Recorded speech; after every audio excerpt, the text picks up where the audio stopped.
On the morning Wren Calloway turned 18 years old, nobody threw her a party. No cake, no candles, no room full of smiling faces singing off-key while she made a wish she knew wouldn't come true. Instead, there was fluorescent lighting, a plastic chair with one leg shorter than the others, the faint smell of industrial cleaner and old coffee that seemed to live in every government building she had ever stepped foot in, and a caseworker named Linda who had seen too many birthdays like this one to pretend it was anything special. "All right, Wren." Linda set a cardboard box on the desk between them. The box was small, barely big enough to hold a pair of shoes.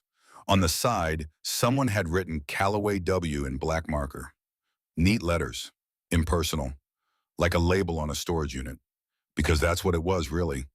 18 years of existence reduced to whatever could fit inside. Wren stared at the box but didn't reach for it. Not yet. "You're officially aged out," Linda continued, flipping through a manila folder, "which means we've done all we can do. You've got the information for the transitional housing program, the job placement resources, the—" "I know," Wren said quietly. Linda paused, looked up. For a moment, something almost like sympathy flickered across her face.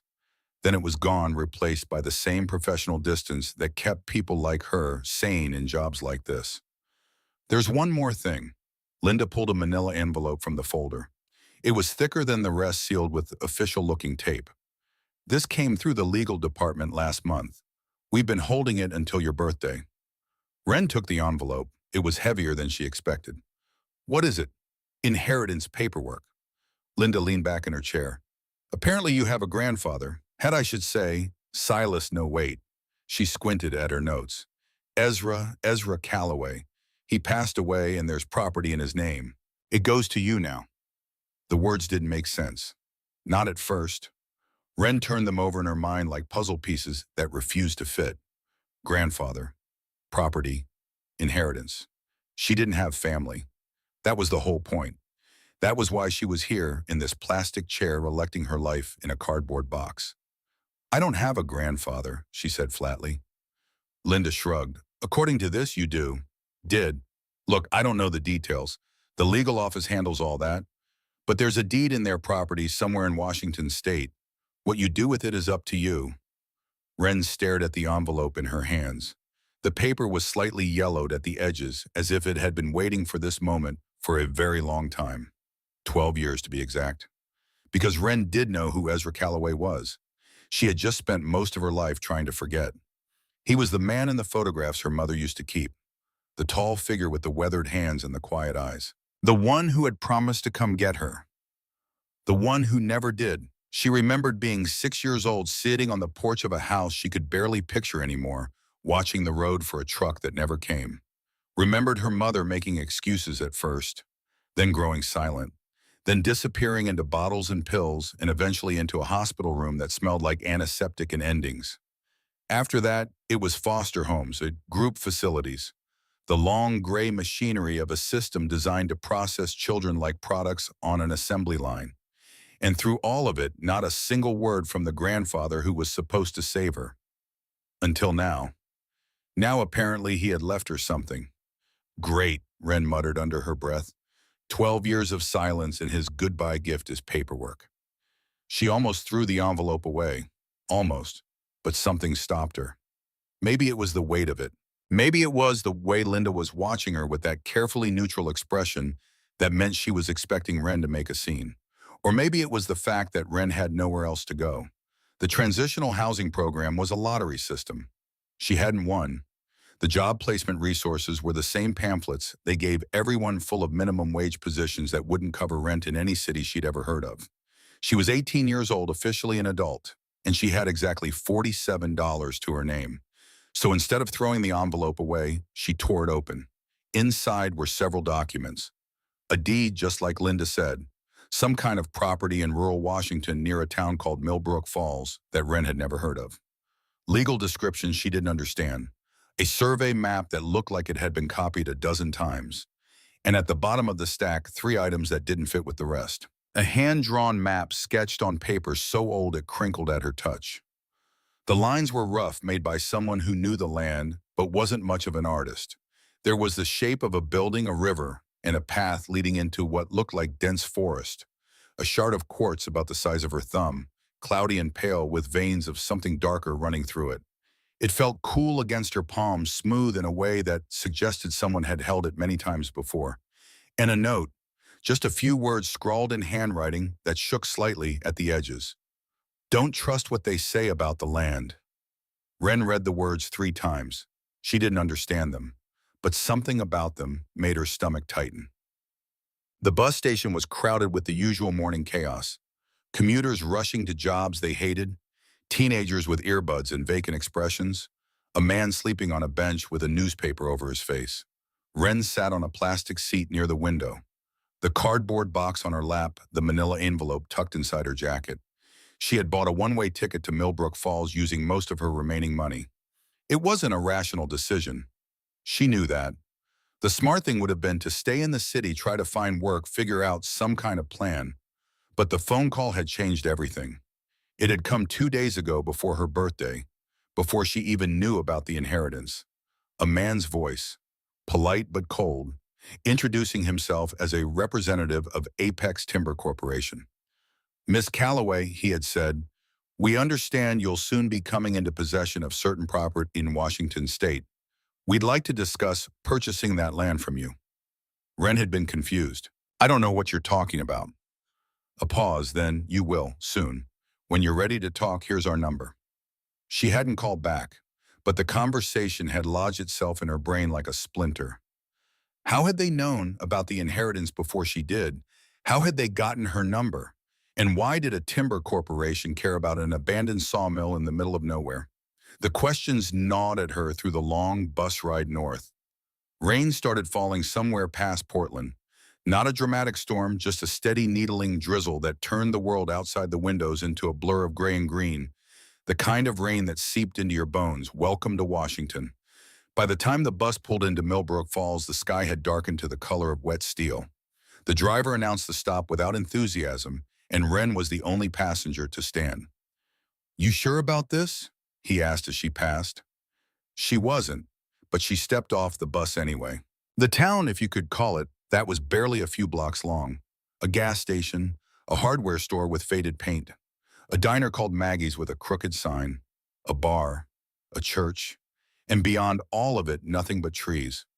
The forest started at the edge of town and climbed up into hills that vanished into low-hanging clouds. Douglas firs mostly, towering things that had been standing since before anyone in this town was born. Wren pulled her jacket tighter and started walking. According to the hand-drawn map, the Calloway property was about 2 miles in. There was supposed to be an old logging road, though. Looking at the trees, she doubted anything that could be called a road still existed. She found it anyway. Or what was left of it. The path had been swallowed by moss and time. Ferns grew thick along the edges, and fallen branches formed obstacles every few dozen yards. The ground was soft from rain sucking at her shoes with every step. But she kept going. Because despite everything, despite the abandonment and the silence, and the years of wondering what she had done wrong, some part of her needed to see what Ezra Calloway had left behind. Some part of her needed to understand. When the sawmill finally came into view, it looked exactly how she'd imagined it, and somehow worse. The building leaned at an angle that suggested it had given up on standing years ago. Boards warped and split, showing gaps like missing teeth. Windows shattered, leaving dark rectangular wounds in the facade. The roof had partially caved in on one side, exposing rafters that looked like the ribs of some enormous, decaying creature. Behind the main structure, a dock stretched out over a slow-moving river. The planks sagged in the middle, several of them missing entirely. The water below was the color of coffee, thick with sediment and fallen leaves. Everything smelled like rot, damp wood and decay, and something older. Something that had been here long before the sawmill and would remain long after it collapsed completely. Yeah, Wren muttered, pulling the quartz shard from her pocket. Real legacy. She turned the stone over in her fingers, watching the pale light catch its veins. Then she looked back at the mill. For a moment, she considered leaving, turning around, hiking back to town, catching the next bus to anywhere else. Whatever Apex Timber wanted with this place, they could have it. She didn't need the money that badly, except she did. And besides, something wasn't adding up. She walked closer, picking her way through the debris scattered around the entrance. Rusted tools, broken machinery, the remnants of a life that had stopped abruptly. And they're half hidden under a collapsed section of roof, something that definitely didn't belong. A piece of equipment, metal casing roughly the size of a suitcase with a cracked screen and several input ports.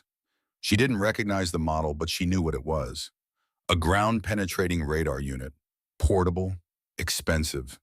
The kind of thing geologists use to survey underground structures. Wren crouched beside it, brushing away dirt and debris. The casing was rusted, battered by years of exposure, but it was still clearly professional equipment.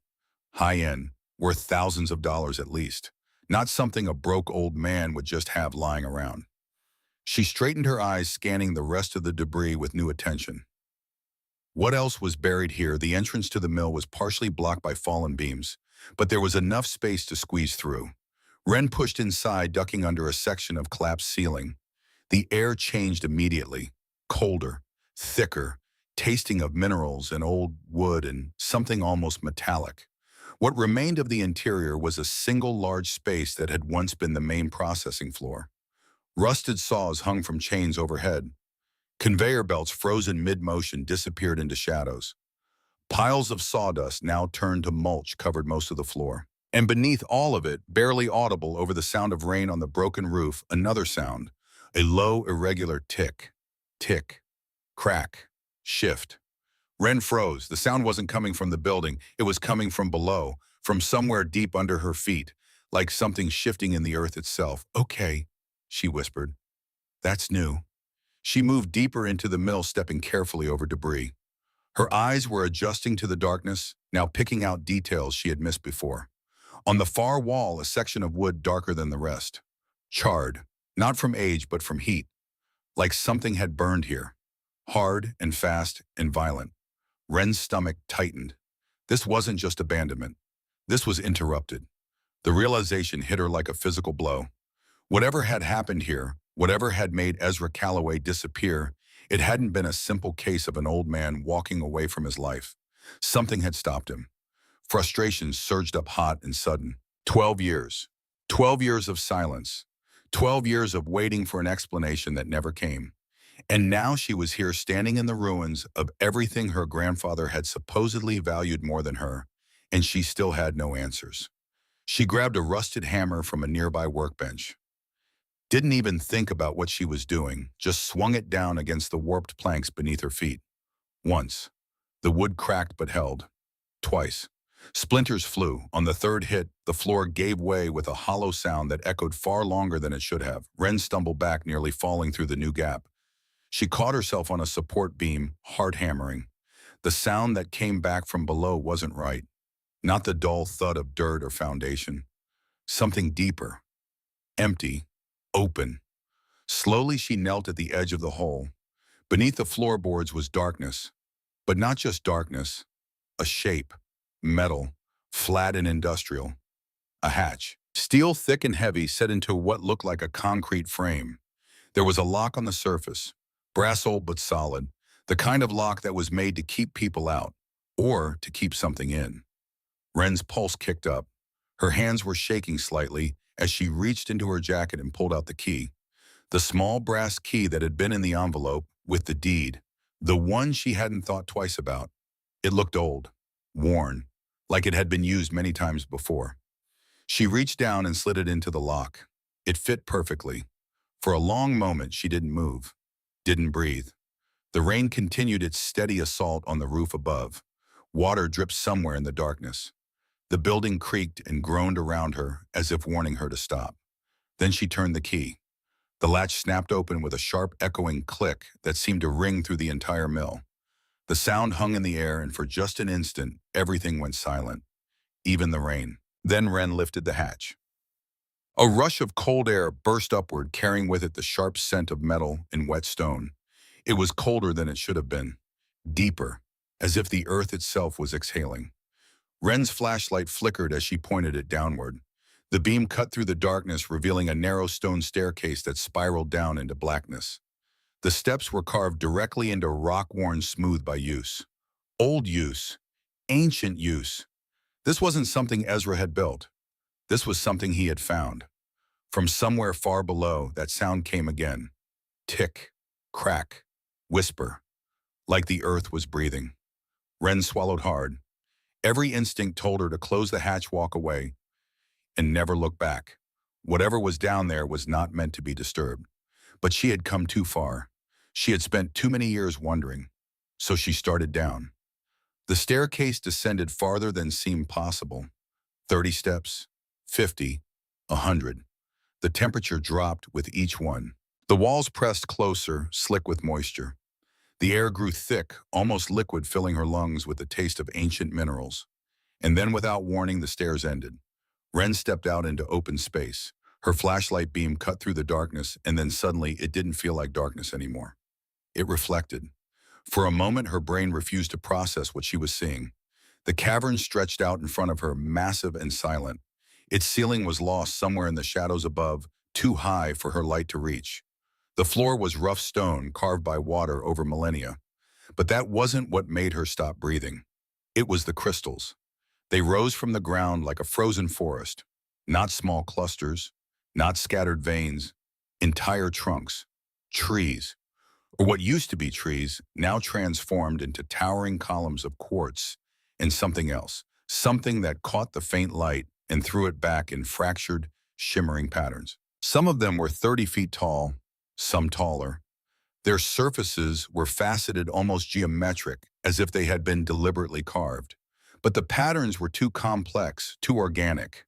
This wasn't the work of human hands. It looked like someone had taken an entire forest and replaced it with glass and stars. Jesus, Wren breathed. Her voice echoed through the cavern, bouncing off the crystal surfaces until it became a chorus of whispers that faded into silence. The place felt ancient, untouched, like stepping into something that had been waiting since before humans existed, since before the trees above had taken root, since before the mountains themselves had risen from the sea. But then she noticed the details. Some of the crystal trunks had been cut, clean, deliberate slices, as if samples had been taken. Near the base of one formation sat a collapsed drill rig, its frame twisted and rusted. Cables trailed across the stone floor, leading to equipment she didn't recognize. This wasn't just discovery. Someone had been working here. Wren moved deeper into the cavern, her footsteps echoing in the silence.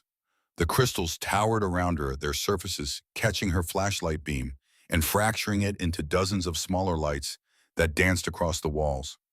She ran her fingers along one of the formations. It was cold, smooth, but beneath the surface she could feel something else, a vibration, subtle, steady, like a heartbeat. The crystal was humming. She pulled her hand back, a chill running down her spine that had nothing to do with the temperature. What had Ezra found here, and why had he hidden it? The cavern continued deeper than she could see. Side passages branched off into darkness. But straight ahead against the far wall, something caught her attention. A shape that didn't belong to the crystals. A human shape. Wren's heart stopped. She walked forward slowly, each step feeling like it took an eternity. The crystals seemed to watch her past their faceted surfaces, reflecting her image back at her 1,000 times. 1,000 versions of herself, each one looking as terrified as she felt. And then she saw him. Ezra Calloway sat slumped against the stone wall, his body still and quiet. His clothes were faded, covered in dust and the residue of years. His skin had long since dried to leather, preserved by the cool, mineral-rich air of the cavern. His eyes were closed. His expression was peaceful, and his arms were wrapped protectively around a metal case, holding it against his chest like a child holds a beloved toy. For a long moment, Wren couldn't move, couldn't breathe, couldn't think. 12 years. 12 years of anger. 12 years of confusion. 12 years of wondering what she had done wrong, what flaw in her had made her grandfather choose to abandon her. And here was the answer. He hadn't abandoned her at all. He had been here. The entire time. Alone in the darkness, surrounded by crystals that hummed with impossible energy, guarding something he believed was worth dying for. "You stayed," Wren whispered. Her voice cracked on the words. She approached slowly, as if any sudden movement might shatter the moment, might make it real in a way she wasn't ready for. When she reached him, she knelt. Up close, she could see details she had missed before. The way his hands were positioned carefully deliberately. The way his head was tilted slightly, as if he had simply fallen asleep. The absence of any sign of violence or struggle. He had known this was coming. He had chosen to stay anyway. Ren reached out and touched his hand. The skin was cold dry, preserved by the strange atmosphere of the cavern. But it was still a hand. Still her grandfather's hand. Still the hand that should have held hers when she was 6 years old and the world was falling apart. "I'm sorry," she said. She didn't know if she was apologizing to him or for him. Maybe both. The metal case was unlocked. Whatever security Ezra had maintained in life, he had abandoned in death. Perhaps he had wanted someone to find this. Perhaps he had known that eventually someone would come. Ren opened the case. Inside were papers, sealed folders, geological surveys covered in technical notation she didn't understand. Photographs of the cavern taken from different angles with measurements scribbled in the margins. And a notebook. Worn leather cover, pages yellowed with age. Handwriting that started neat and grew increasingly urgent as it progressed. Ren picked it up with trembling hands and began to read. The first few pages were technical. Diagrams of the cavern, cross-sections showing the crystal formations in relation to the surface above. Notes about equipment, measurements, sampling procedures. But gradually the tone changed. The handwriting became less precise, more emotional, as if the person writing had stopped trying to be scientific and started trying to be understood. "They don't know what they've found," one entry read. "They think it's just minerals, just another resource to extract and sell. But it's more than that, so much more." Ren flipped art forward. The crystals aren't just storing energy, they're generating it. Something about the way they interact with the geothermal vents below. The readings don't make sense according to any model I know, but the numbers don't lie. Another page. I tried to explain it to them, to Cross and the others, but they don't want to understand. All they see is power, electricity, money. They don't care about the risks. They don't care what happens when you start pulling energy from a system this delicate. Cross, the name stuck in Ren's mind. She filed it away and kept reading. The formation is connected to fault lines throughout the region. At least 3 counties, maybe more. If they drill too deep, if they destabilize the energy flow, it won't just collapse here. It will cascade. Earthquakes, sinkholes. The entire region could be affected. Ren's hands tightened on the notebook. I told them. I showed them the data. They said I was being paranoid. They said the risks were acceptable. But acceptable to whom? Not to the people who live here. Not to the families who will lose their homes. Not to the children who will grow up wondering why the adults didn't protect them. The next few pages were technical again. Equations, models, projections that Ren couldn't follow, but that seemed to grow increasingly dire. And then near the end, the tone changed one final time. "They're going to try to take it. I know they are. Apex won't let this go. Not something this valuable. Not something that could change everything. I've done what I can. Hidden the entrance. Destroyed the surface evidence. Made it look like I gave up and walked away.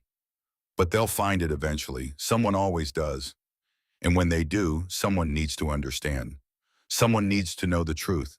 Someone needs to be strong enough to fight back." Ren turned to the final page. The handwriting here was different, shakier, written by a hand that was tired or cold or running out of time. "I was supposed to pick her up. I promised her mother I would come. I promised I would be there. But then I found their survey markers, their equipment.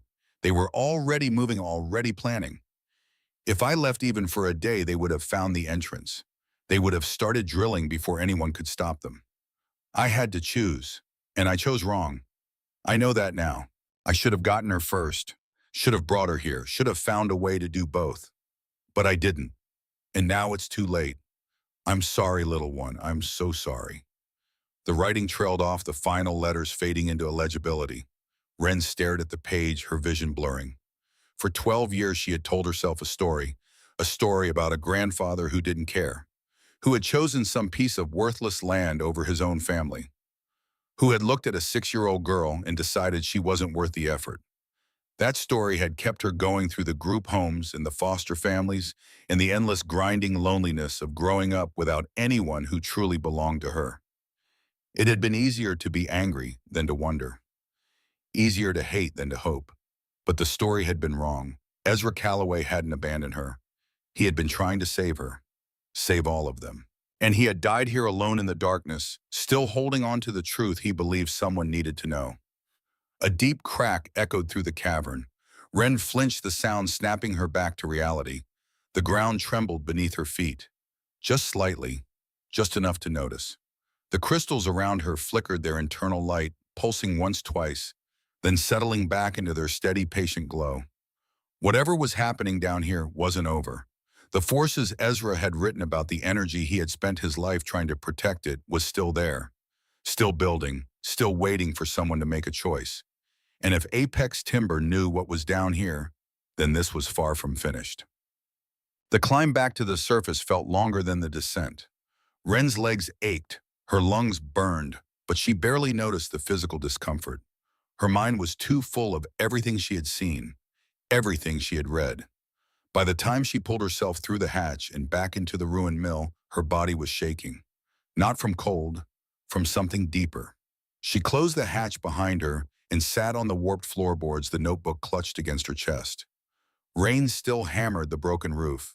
Water dripped through in a dozen places, forming puddles on the dusty floor. But the sound barely registered.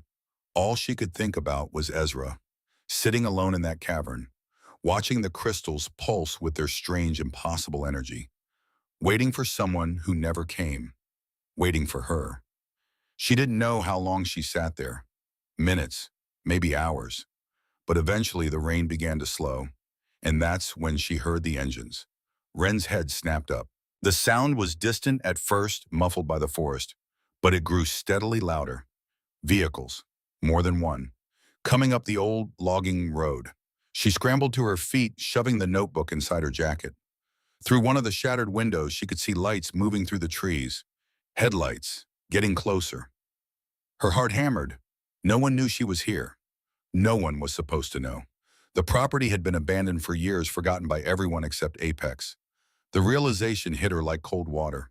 They had been watching, waiting, just like the man on the phone had said.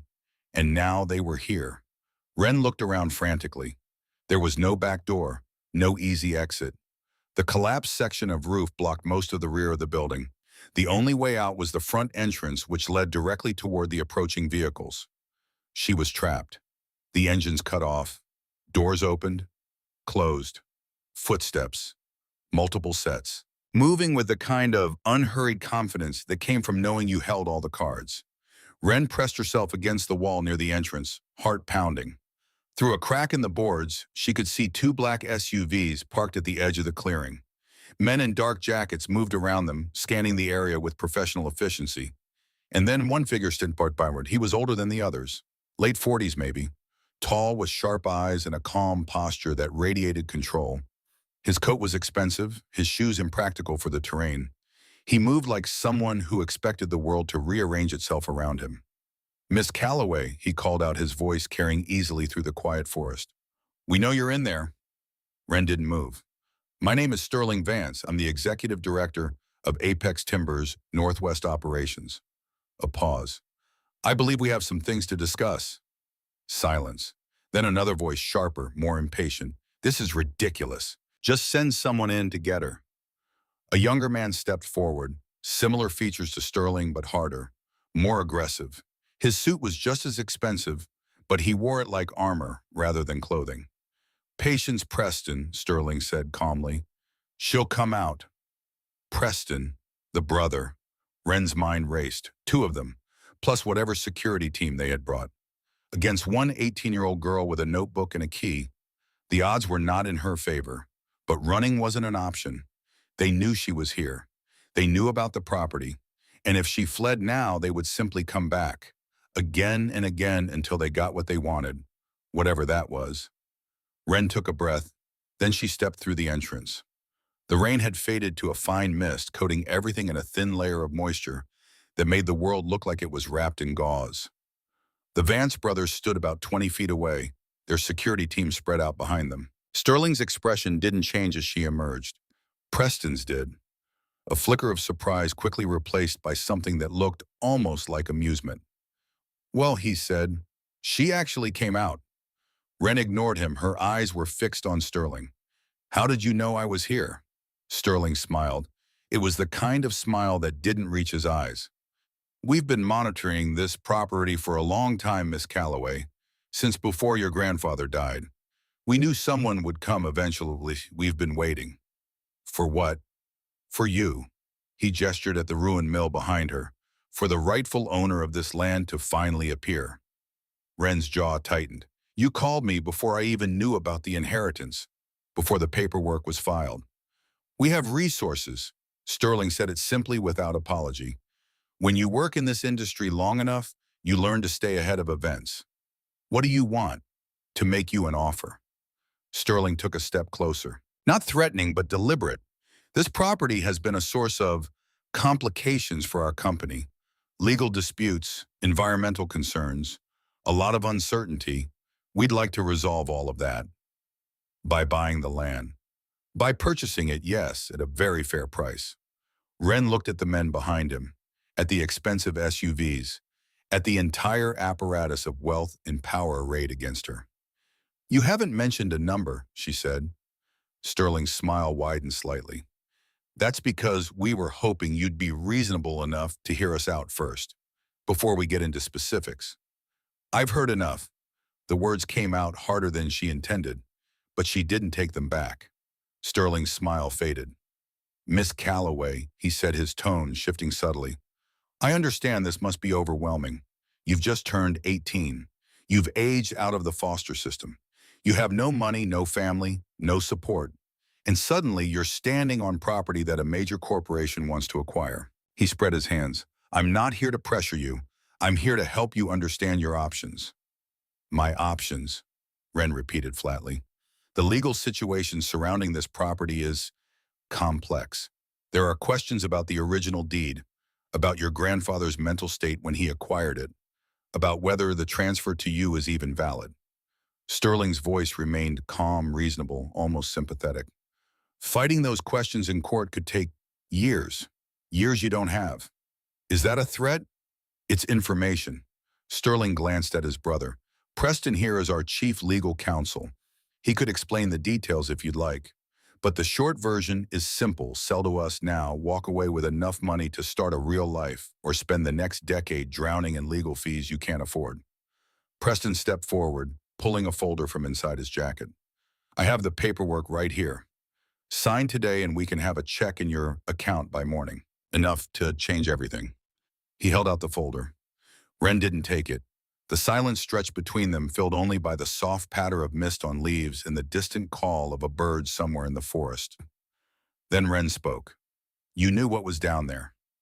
The words hung in the air.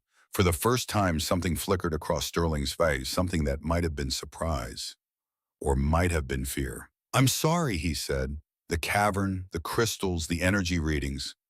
Wren's voice was steady now, stronger than she felt. My grandfather documented everything, and you knew about it. That's why you've been watching this property for 12 years. That's why you're here now. Sterling's expression went carefully blank. Preston's didn't. His eyes narrowed, his jaw tightening. You went below, he said. It wasn't a question. Wren met his gaze. I found what my grandfather was protecting. Another silence, this one heavier. Then Sterling sighed. Walk with me, he said. I don't think so. Please. The word was unexpected, softer. Just a few minutes. There are things you should understand before you make any decisions. Something in his tone, not threatening, not pleading, just weary, made her hesitate. Against her better judgment, she nodded. They walked toward the edge of the sagging dock, the river moving sluggish and dark beneath them. The security team stayed back. Preston watched with obvious displeasure, but didn't follow. Sterling looked out over the water. Your grandfather was the best field engineer I ever worked with, he said quietly. Brilliant, careful, stubborn as hell. Wren didn't respond. He trained me, taught me everything I know about reading the land, about respecting it. Sterling paused. He also taught me something else, something he probably didn't intend. What's that? That doing nothing is still a choice. Sterling turned to face her. And it still has consequences. Wren's eyes narrowed. What's that supposed to mean? Do you know what's happening to this region? Sterling gestured at the forest around them. The logging industry dried up decades ago. Mills closed, jobs disappeared. Towns like Millbrook Falls don't die at once. They fade slowly, painfully. People leaving or staying and getting stuck.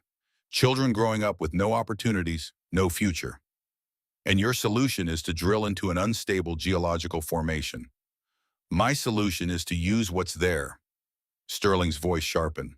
The energy beneath this land could power entire counties. It could bring jobs, infrastructure, real sustainable growth. It could save communities that are dying right now today while we stand here talking. By risking catastrophic collapse, by accepting managed risk. Sterling stepped closer. Nothing in life is without risk, Miss Calloway. But the question isn't whether we take risks. The question is whether we take smart ones. Wren shook her head. My grandfather didn't think the risk was acceptable. Your grandfather was afraid. The words came out harder than Sterling seemed to intend. He paused, took a breath.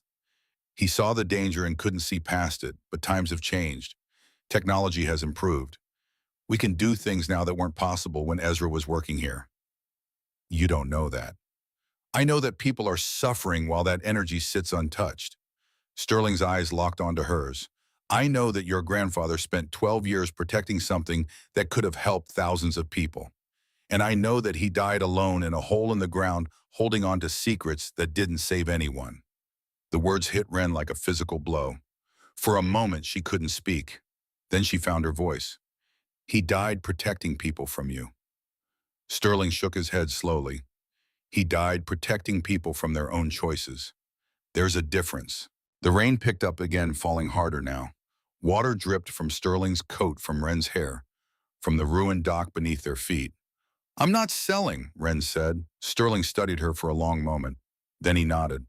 I thought you might say that. He reached into his jacket and pulled out a business card. When you change your mind, call this number. We'll be fair. I promise you that. Wren didn't take the card. Sterling placed it on the railing of the dock, where the rain immediately began to spot its surface. There's something else you should know, he said, turning to leave. Preston has already filed preliminary legal challenges, boundary disputes, tax liens, questions about the chain of title. It's going to get complicated, very complicated. He paused, looking back at her one last time. You can fight this. You probably will. But understand something, Miss Calloway. His voice dropped. This doesn't stop just because you say no. Then he walked back toward the SUVs. Preston followed, shooting Wren a look that promised trouble. Engines started, doors closed, and just like that, they were gone. Leaving Wren alone on the sagging dock, rain pouring down around her, the weight of everything she had learned pressing down on her shoulders like a physical force. Behind her, deep beneath the ruined mill, the crystals continued their patient humming, waiting. The rain fell harder now, drumming against the dock, the trees, the surface of the slow-moving river. Wren didn't move. She stood there soaking wet, clutching the notebook inside her jacket. The notebook that contained everything her grandfather had learned, everything he had tried to protect, everything that Apex Timber wanted to take. She thought about what Sterling had said, about the dying towns, about the people suffering while resources went untouched, about managed risk and acceptable consequences. Part of her understood the argument. Part of her even agreed with it. But then she thought about Ezra, alone in that cavern for 12 years, watching, waiting, protecting something he believed was too dangerous to exploit. He had given up everything for this, his career, his freedom, his relationship with his daughter, his chance to be part of Wren's life. He had sacrificed all of it because he believed that some things were more important than profit, more important than progress, more important than all the reasonable arguments that reasonable men could make. Some things were meant to be protected, and Wren was the only one left to do it. She looked down at the business card on the railing. The rain had already smeared the ink, making the numbers barely legible. She picked it up. Then she tore it in half and let the pieces fall into the river. They floated for a moment on the dark water. Then they were gone. Wren turned and walked back toward the mill. There was work to do. The first legal notice arrived 3 days later. Wren was sitting in the back booth of Maggie's diner when the process server found her. a young man in a cheap suit looking uncomfortable and apologetic as he handed over the envelope. "Ren Calloway," she nodded. "You've been served." Then he was gone, leaving her alone with her cold coffee and a stack of papers that felt heavier than they should have. The diner was nearly empty at this hour. Just Ren, an old man reading a newspaper at the counter, and Maggie herself, a heavy-set woman in her 60s, who had taken one look at Ren 3 days ago and decided she needed feeding. "What's that about?" Maggie called from behind the register. Ren didn't answer. She was too busy reading. The document was dense with legal language, the kind designed to confuse and intimidate. But she forced herself through it word by word until she understood what it was saying. Boundary dispute. Apex Timber Corporation was claiming that the property lines established in Ezra Calloway's original deed were incorrect, that a significant portion of what Ren believed was her land actually belonged to adjacent parcels that Apex had acquired over the years, including specifically the section of land directly above the cavern. Ren set the papers down. Her hands were shaking. "Bad news," Maggie had moved closer, concern creasing her weathered face. "They're trying to take my land." "Who is Apex Timber?" Something flickered in Maggie's expression. Recognition, and something darker beneath it. "Apex," she repeated quietly. "Those vultures have been circling this region for decades. Bought up half the county when the mills closed. Promised jobs that never came." Ren looked up. "You know them. Everyone around here knows them." Maggie slid into the booth across from her, moving with the practiced ease of someone who had spent a lifetime on her feet. "They own the politicians, the newspapers, probably half the judges too. When Apex wants something, they usually get it. Usually, Pun, there have been holdouts, people who refuse to sell." Maggie's voice dropped. "Most of them ended up selling anyway, eventually." "What happened to the ones who didn't?" Maggie didn't answer, but her silence said enough. Ren looked down at the legal papers again. The words blurred together, meaningless symbols that represented a system designed to crush people like her. No money, no lawyer, no family. Everything Sterling had said was true. "There's a legal aid office in Bellingham," Maggie said finally. "Couple hours north. They help people who can't afford attorneys. Might be worth a call." Ren nodded slowly. "Thanks." But even as she said it, she knew it wouldn't be enough. Legal aid attorneys were overworked, underfunded, and facing one of the largest timber corporations in the Pacific Northwest. This wasn't a fight she could win in court. She needed something else. She needed proof. The second notice came 2 days after the first. This one was about taxes. Apparently, there were property tax payments that had gone unpaid during the years Ezra was living in the cavern. Interest had accumulated. Penalties had been assessed. The total amount owed was staggering. More than Ren would make in 5 years, even if she could find a job. The third notice came the day after that. This one was more creative. A claim about subsurface mineral rights. Apex was arguing that when the original property was sold to Ezra's father back in the 1940s, the mineral rights had been retained by the previous owner. Those rights had subsequently been purchased by Apex, giving them legal access to anything beneath the surface, including, of course, the crystals. Ren spread all 3 notices on the floor of the mill, studying them like a general studying a battlefield map. The pattern was obvious. They weren't trying to win any single case. They were trying to bury her in litigation, drown her in legal fees she couldn't pay, force her to spend so much time and energy fighting in court that she wouldn't have anything left to actually protect the land. Death by 1,000 cuts. Preston Vance's strategy was elegant in its cruelty. He didn't need to prove anything. He just needed to keep filing motions, keep demanding responses, keep the pressure constant until she broke. And eventually everyone broke, unless she found a way to fight back. Ren spent the next week going through Ezra's notebook page by page. She had moved into the mill despite its condition. There was nowhere else to go. The transitional housing program had a 6-month waiting list. Hotels cost money she didn't have. And besides, something about the place felt right now that she understood what it really was. Not an abandonment, a fortress.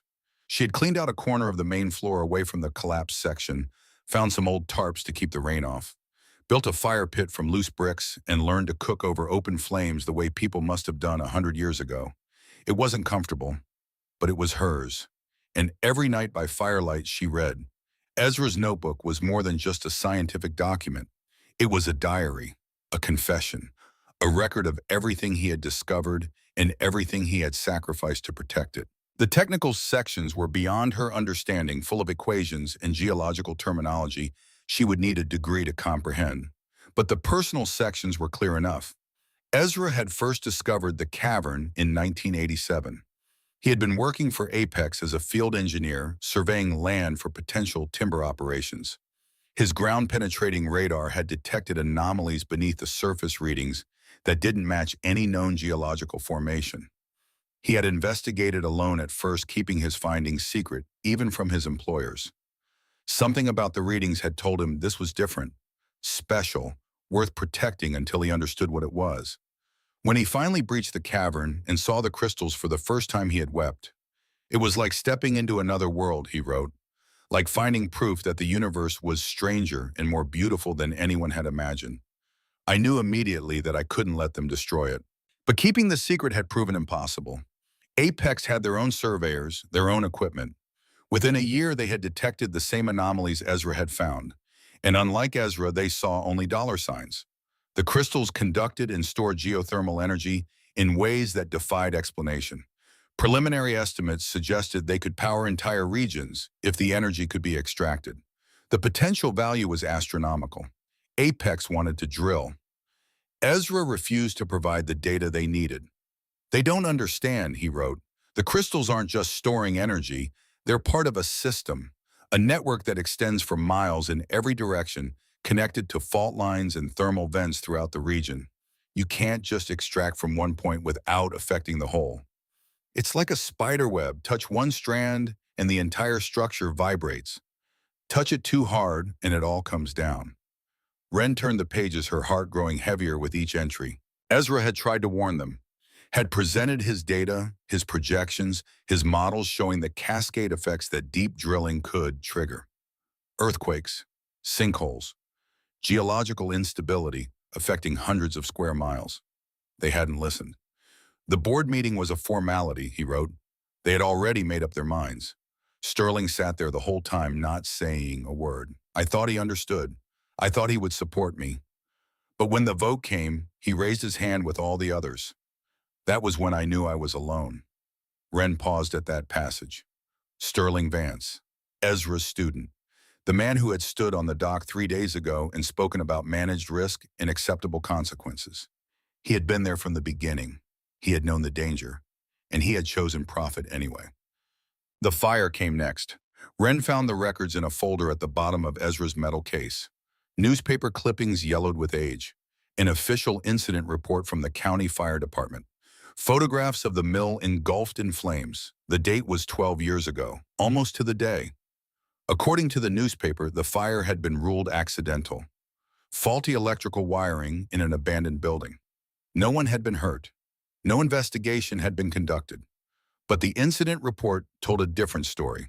The fire had started in 3 separate locations simultaneously. The responding firefighters had noted this in their preliminary assessment, flagging it as inconsistent with an electrical fire. But somehow that detail had been left out of the final report.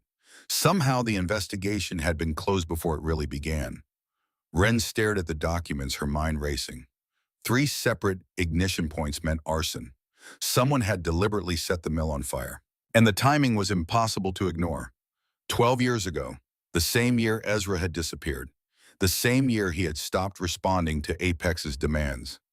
She turned to the final pages of the notebook, the ones written in shaky handwriting by a man who knew he was running out of time.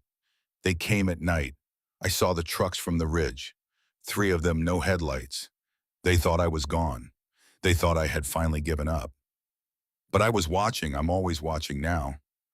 I saw them pour something around the foundation, saw the flames catch and spread. By the time I made it down from the ridge, the whole building was burning. I tried to save what I could, the equipment, the samples, the records.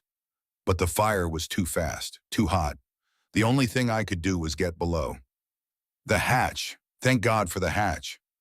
But when I tried to come back up, the entrance was blocked, collapsed. The fire must have weakened the supports. I'm trapped. I've been trapped for 6 days now. Wren's hands trembled as she read the final entries. The water in the cavern is enough to survive. Barely, but there's no way out. I've checked every passage, every crack, every possible exit. Nothing. They must think I'm dead. Maybe that's better. If they think I'm gone, they won't keep looking, won't find what I've hidden. But someone needs to know. Someone needs to understand what happened here. If you're reading this, please, don't let them win. Don't let them destroy what they don't understand. The final entry was just a few words. I should have gone to get her. I should have kept my promise. I'm sorry. I'm so sorry. Wren closed the notebook. For a long moment, she sat in silence, the fire crackling softly beside her. Rain drummed on the tarp above her head. The old mill creaked and groaned around her, settling deeper into its slow collapse. Apex hadn't just pressured Ezra to sell. They had tried to kill him. And they had succeeded in a way. Trapped him in the cavern he had spent his life protecting. Left him to die slowly in the darkness alone, with his regrets and his secrets. But they hadn't found the crystals. They still didn't have what they really wanted. And now Wren understood why they were being so aggressive, why Sterling had shown up personally, why Preston was burying her in lawsuits. They weren't just trying to acquire property. They were trying to finish what they had started 12 years ago. The decision to go public wasn't easy. Wren understood the risks. Once she started talking, there would be no taking it back. No more anonymity, no more flying under the radar. She would become a target in ways she couldn't fully anticipate. But staying silent wasn't working. The legal notices kept coming. A new one every few days, each more complicated than the last. Preston Vance was methodical, relentless, building a web of litigation that would take years to untangle. And Wren didn't have years. She needed to change the game. The first call she made was to the Bellingham Herald, the largest newspaper in the region. She asked to speak with someone in the investigative department. The reporter who called back was named Daniel Marsh. Young voice, eager tone, the kind of journalist who still believed in breaking big stories. Miss Calloway, he said, I have to be honest. Your message was pretty vague. Something about corporate malfeasance and geological instability. Can you give me more details? Wren told him everything. The inheritance, the cavern, the crystals, Ezra's research, the fire that had been ruled accidental, the evidence of arson she had found in the old files. She could hear him typing as she talked, the keyboard clicks coming faster as the story unfolded. This is incredible, he said when she finished. If what you're saying is true, this could be huge. Apex Timber is one of the biggest companies in the Pacific Northwest. They have contracts with the state, with the federal government. They've been positioning themselves as leaders in sustainable forestry. They're also willing to risk a geological catastrophe for profit. That's a serious allegation. I have documentation. My grandfather's research, his projections. He was one of their own engineers. He knew what he was talking about. Daniel was quiet for a moment. I'd need to see all of it. The notebook, the fire department records everything. And I'd need to verify independently. Talk to geologists, review the science. How long would that take? A few weeks, maybe. We'd want to be thorough. Apex has deep pockets. If we publish something and they can poke holes in it, they'll bury us in defamation suits. A few weeks. Wren didn't know if she had that long, but it was better than nothing. I can meet you tomorrow, she said. Bring everything. I'll be there. The second call was harder. Wren found the number in an old academic paper that Ezra had referenced in his notebook. Dr. Patricia Holloway, professor of geological sciences at the University of Washington, one of the leading experts on geothermal systems in the country. According to Ezra's notes, he had tried to contact her years ago, but had been rebuffed. Apex had gotten there first, funding her department with generous grants, ensuring her cooperation. But that was 12 years ago. Things changed. People changed. Maybe she would listen now. The phone rang 4 times before a brisk professional voice answered. Dr. Holloway's office. I need to speak with Dr. Holloway. It's urgent. The professor is very busy. Can I ask what this is regarding? Wren hesitated. Tell her it's about the Calloway Formation. She'll know what that means. A pause. Hold, please. The hold music was classical. Beethoven, maybe. Wren listened to it for 3 full minutes before a different voice came on the line. This is Patricia Holloway. Who am I speaking with? My name is Wren Calloway. I'm Ezra Calloway's granddaughter. Silence. Dr. Holloway, are you still there? I'm here. The voice had changed, cautious now, guarded. I wasn't aware Ezra had a granddaughter. He did. He does. I just inherited his property in Washington, and I found his research. Another pause. Longer this time. Miss Calloway, I'm not sure what you think I can do for you. Ezra's work was controversial, unverified. The scientific community never took his claims seriously, because Apex made sure they didn't. That's a rather bold accusation. It's the truth. Wren gripped the phone tighter. I've read his notes, all of them. He documented everything. The crystal formations, the energy readings, the cascade projections. He sent you copies years ago. You ignored them. I didn't ignore them. I reviewed them and found them insufficiently supported by evidence. That's how science works, Miss Calloway. Extraordinary claims require extraordinary proof.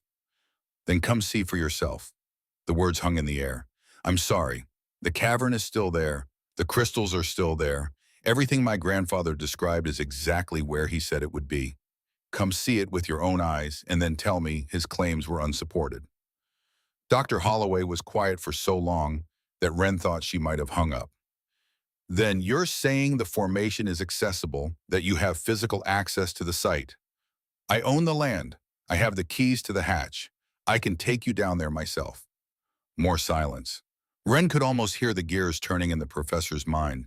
Miss Calloway, I have to be honest with you. If what you're describing is real, it would be one of the most significant geological discoveries in decades. But if you're wasting my time, or worse, trying to draw me into some kind of legal dispute with a major corporation, I'm not trying to draw you into anything. I'm trying to stop a company from drilling into something they don't understand and causing a disaster that could affect thousands of people. And you expect me to believe that based on a phone call from a stranger. I expect you to be curious enough to find out if I'm telling the truth. Another pause, then unexpectedly a small laugh. You sound like your grandfather, Dr. Holloway said. He was stubborn too, absolutely convinced he was right even when everyone told him he was wrong. Was he wrong? A long sigh. I don't know. That's the honest answer. I reviewed his data years ago and found it compelling, but incomplete. There were gaps in his methodology questions he couldn't answer. And then he disappeared and the whole thing became moot. He didn't disappear. He was trapped by people who didn't want him talking. Silence again. I'll make you a deal, Miss Calloway. Send me everything you have. All of Ezra's notes, all his data, everything. I'll review it myself without Apex looking over my shoulder. If I find it credible, I'll come see the site in person. How long will that take? A few days, maybe a week. Another week. Wren didn't have a week, but she didn't have any other options either. I'll send it everything tonight. Good. A pause. And Miss Calloway, be careful. If what you're saying is true, if Apex really did try to silence your grandfather, then they won't be happy about you stirring things up. I know. Do you? Because these are not people who play fair. They have resources you can't imagine. Lawyers, investigators, connections in every level of government. If they decide you're a threat, they will come for you. They already have. Jim. The package arrived 3 days later. Not from Daniel Marsh or Dr. Holloway. From Preston Vance. It was waiting on the doorstep of the mill when Wren returned from town.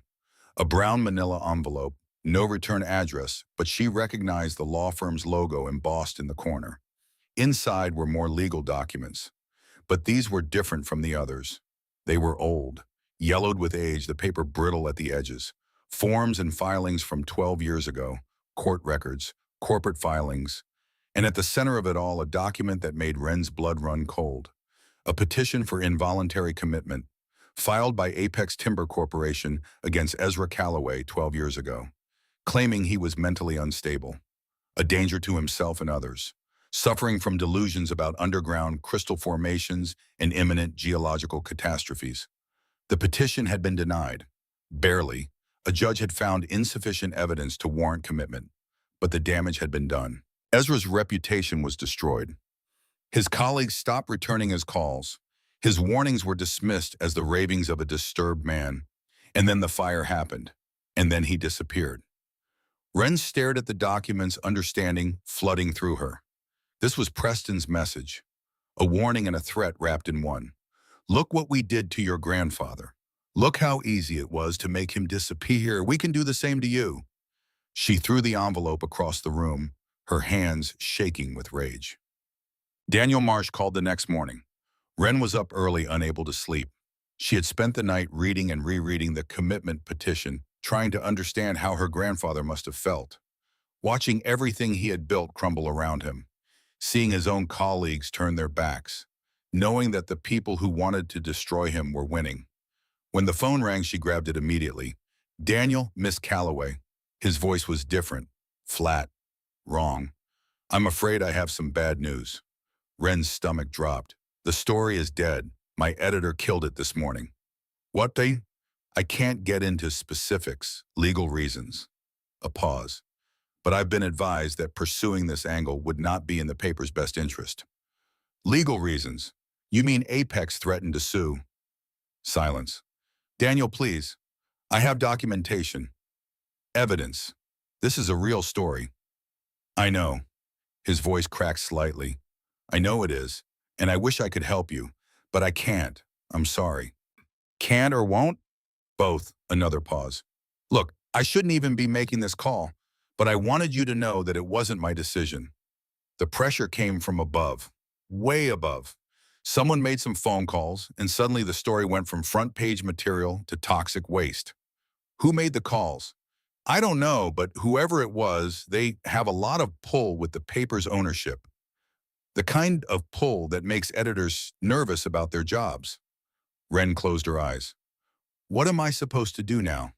I don't know. Daniel's voice was quiet, defeated. Find another paper, maybe. Someone outside the region, outside Apex's reach. Or go straight to the federal agencies. The EPA, the Department of Interior, someone who can't be bought. You think federal agencies can't be bought? A bitter laugh. No, I suppose they can. I'm sorry, Miss Calloway, I really am. I wish I could do more. The line went dead. Wren stood there for a long moment, the phone still pressed to her ear. The silence felt like a physical weight pressing down on her chest. She was alone. Completely, totally alone. Apex had cut off the journalist. Dr. Holloway hadn't responded to the documents she'd sent. The legal aid attorneys in Bellingham had reviewed her case and advised her that she had a less than 10% chance of winning any of the pending lawsuits. And the notices kept coming. Every day, another envelope, another motion, another claim. She was drowning. The sound of engines woke her the next morning. Heavy engines. Diesel. The kind of rumble that meant serious machinery. Wren scrambled out of her makeshift bed and ran to the window. Through the cracked glass, she could see them. Trucks, a convoy of them moving slowly up the old logging road. Construction equipment, drilling rigs, portable generators, all painted in Apex Timber's corporate colors. Her heart stopped. She grabbed her jacket and ran outside, not bothering with shoes. The ground was cold and wet beneath her bare feet, but she barely noticed. All she could see was the machinery. Getting closer, getting real. The lead truck stopped at the edge of the clearing. A man in a hard hat climbed down from the cab, clipboard in hand. Morning, ma'am. We're with Apex Timber. Got a permit to conduct exploratory drilling on this property. This is my property. The man consulted his clipboard. According to this, the subsurface mineral rights belong to Apex Timber Corporation, acquired in 2008 from the previous rights holder. That's not true. Ma'am, I just go where they tell me. He held up the clipboard. You want to argue about permits, take it up with the legal department. But I've got orders to start surveying today. Wren stepped forward, blocking his path. You can't drill here. The geological formation is unstable. If you start extracting energy from those crystals, you could trigger a cascade collapse, affecting the entire region. The man's expression didn't change. Ma'am, I'm not a geologist. I just run the equipment. Then get someone who is. Get Dr. Holloway from the University of Washington. She's reviewed the data. She knows, ma'am. His voice hardened slightly. I've got my orders. Now please step aside. Wren didn't move. For a long moment they stood there. The foreman with his clipboard and his hard hat. Wren in her bare feet and rumpled clothes, the machinery rumbling behind them, hungry and patient. Then the foreman sighed. Look, I don't want any trouble, and clearly you're upset. How about this? I'll call my supervisor, have him come down and talk to you personally. Maybe we can work something out. Your supervisor, Mr. Vance, Preston Vance, he handles the legal side of things.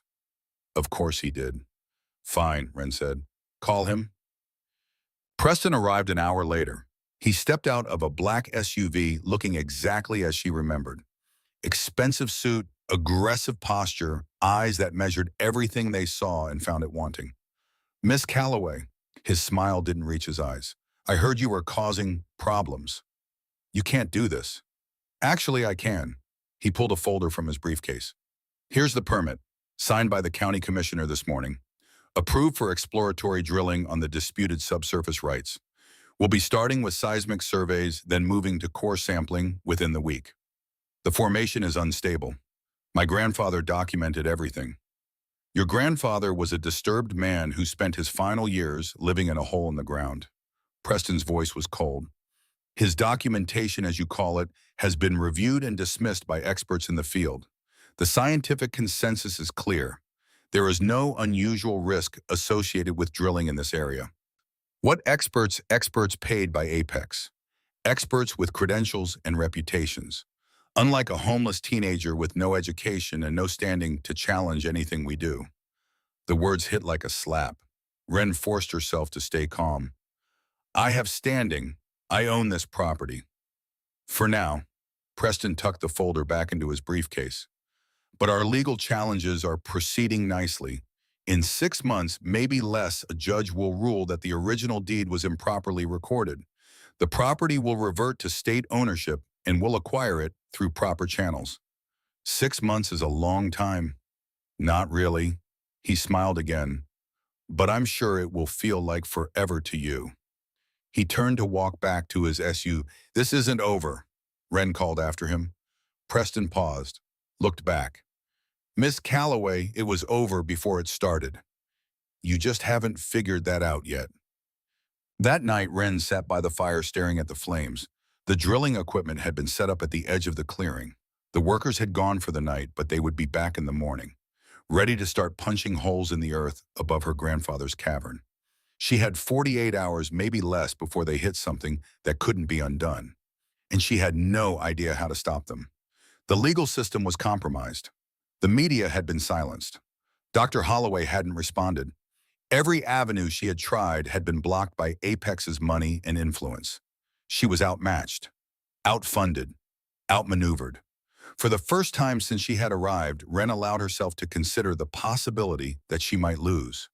That everything Ezra had sacrificed, everything he had protected, might be destroyed anyway. That she would fail him, just like everyone else had failed him. The thought was unbearable. She picked up the notebook and opened it to a random page. Ezra's handwriting filled the margins, cramped and urgent. Equations she didn't understand. Diagrams that meant nothing to her. But one phrase caught her eye. They can't hide forever. Someone always talks. Someone always knows more than they should. Wren stared at the words. Someone always talks. Sterling Vance had said he was Ezra's student. That Ezra had taught him everything he knew about reading the land. If that was true, then Sterling knew the danger. Had always known it. And yet he had stood with the others, raising his hand to vote for drilling, choosing profit over safety. Why? What made a man betray his own mentor? What made him risk destroying something he had been taught to protect? Unless there was more to the story. Unless Sterling wasn't as committed to Apex's plan as he appeared.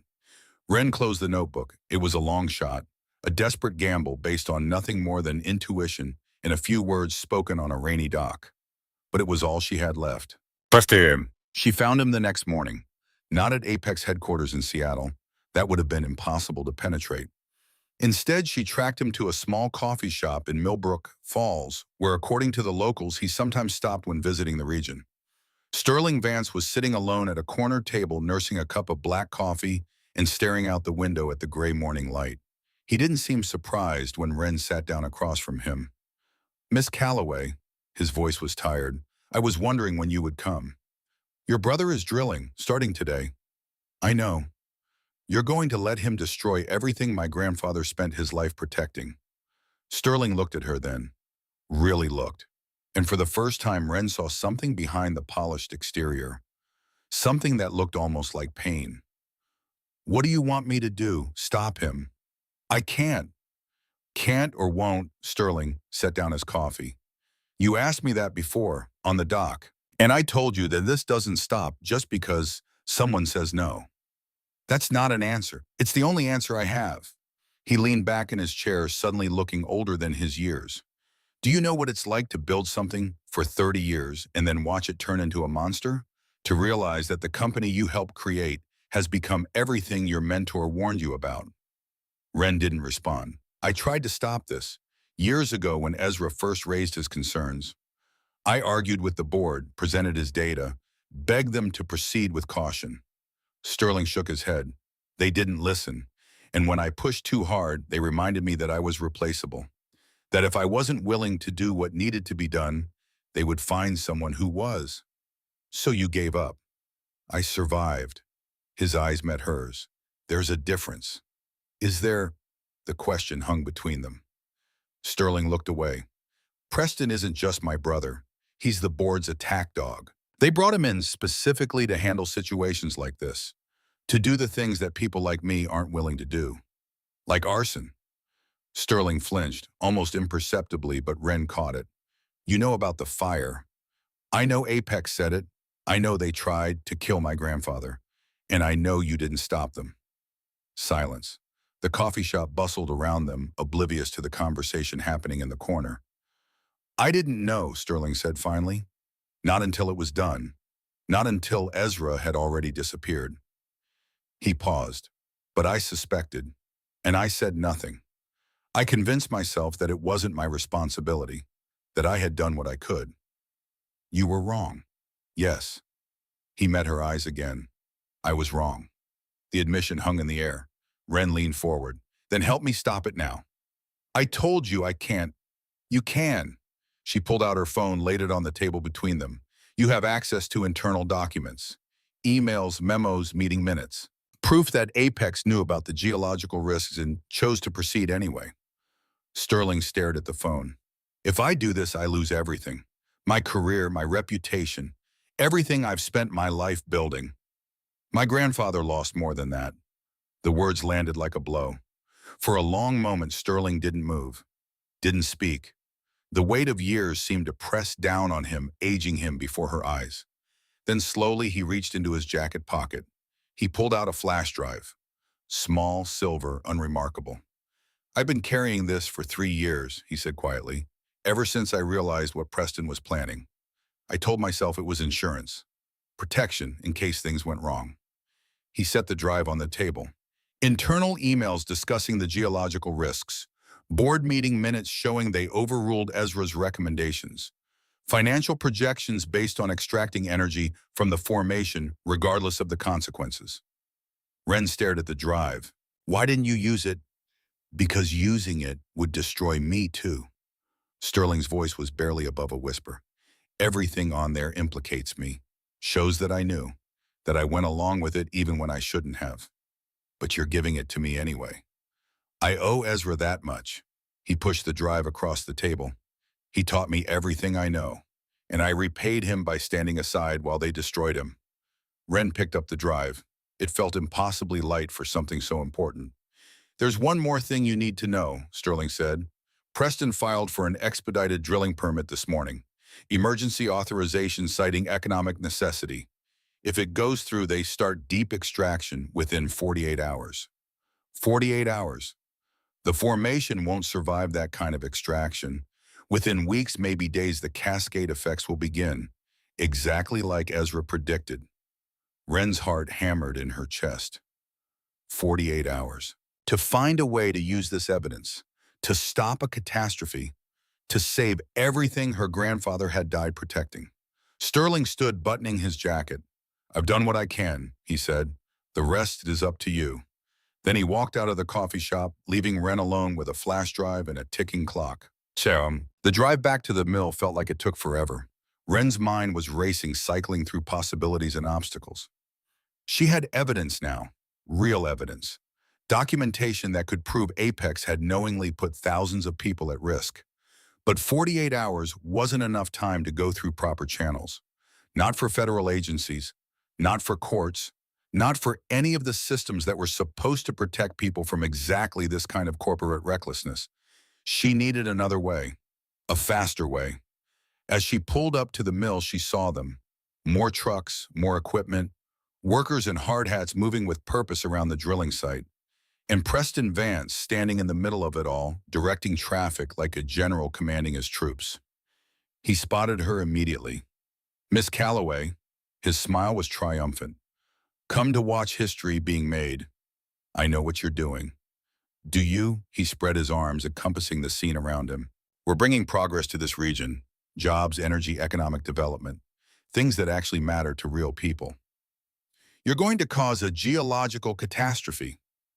That's one opinion. He shrugged. Our experts disagree. Your experts are wrong.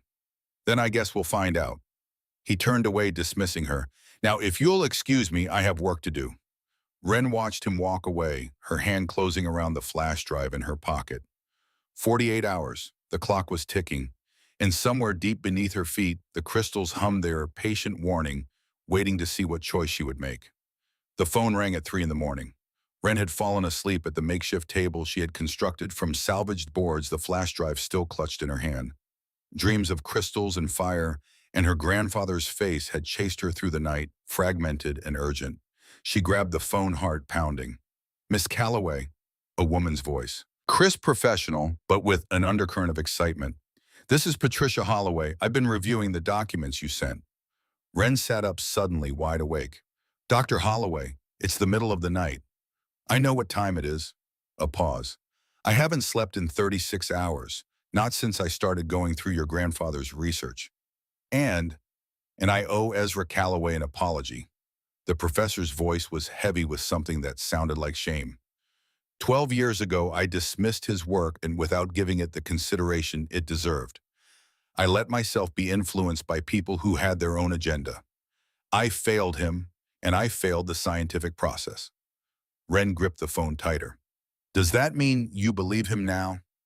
I believe the data. The methodology is sound, the projections are consistent with established geological principles, and the conclusions are terrifying. Dr. Holloway took a breath. If Apex proceeds with a deep extraction from that formation, we're looking at a potential cascade failure affecting seismic fault lines throughout the region.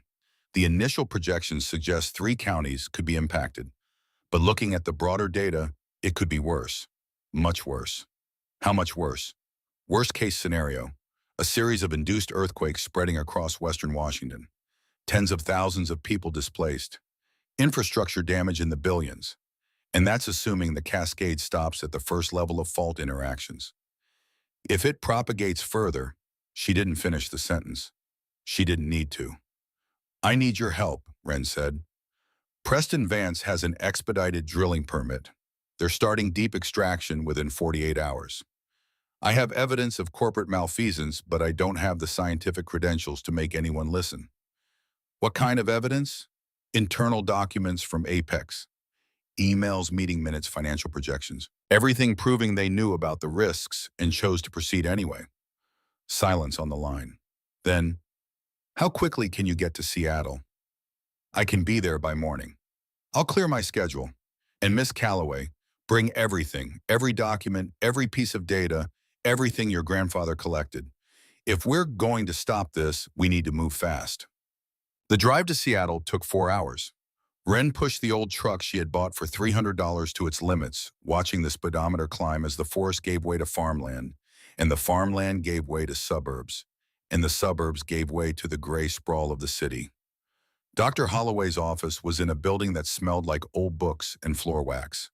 The professor herself was smaller than Wren had imagined, a compact woman in her 60s, with silver hair pulled back in a severe bun and eyes that missed nothing.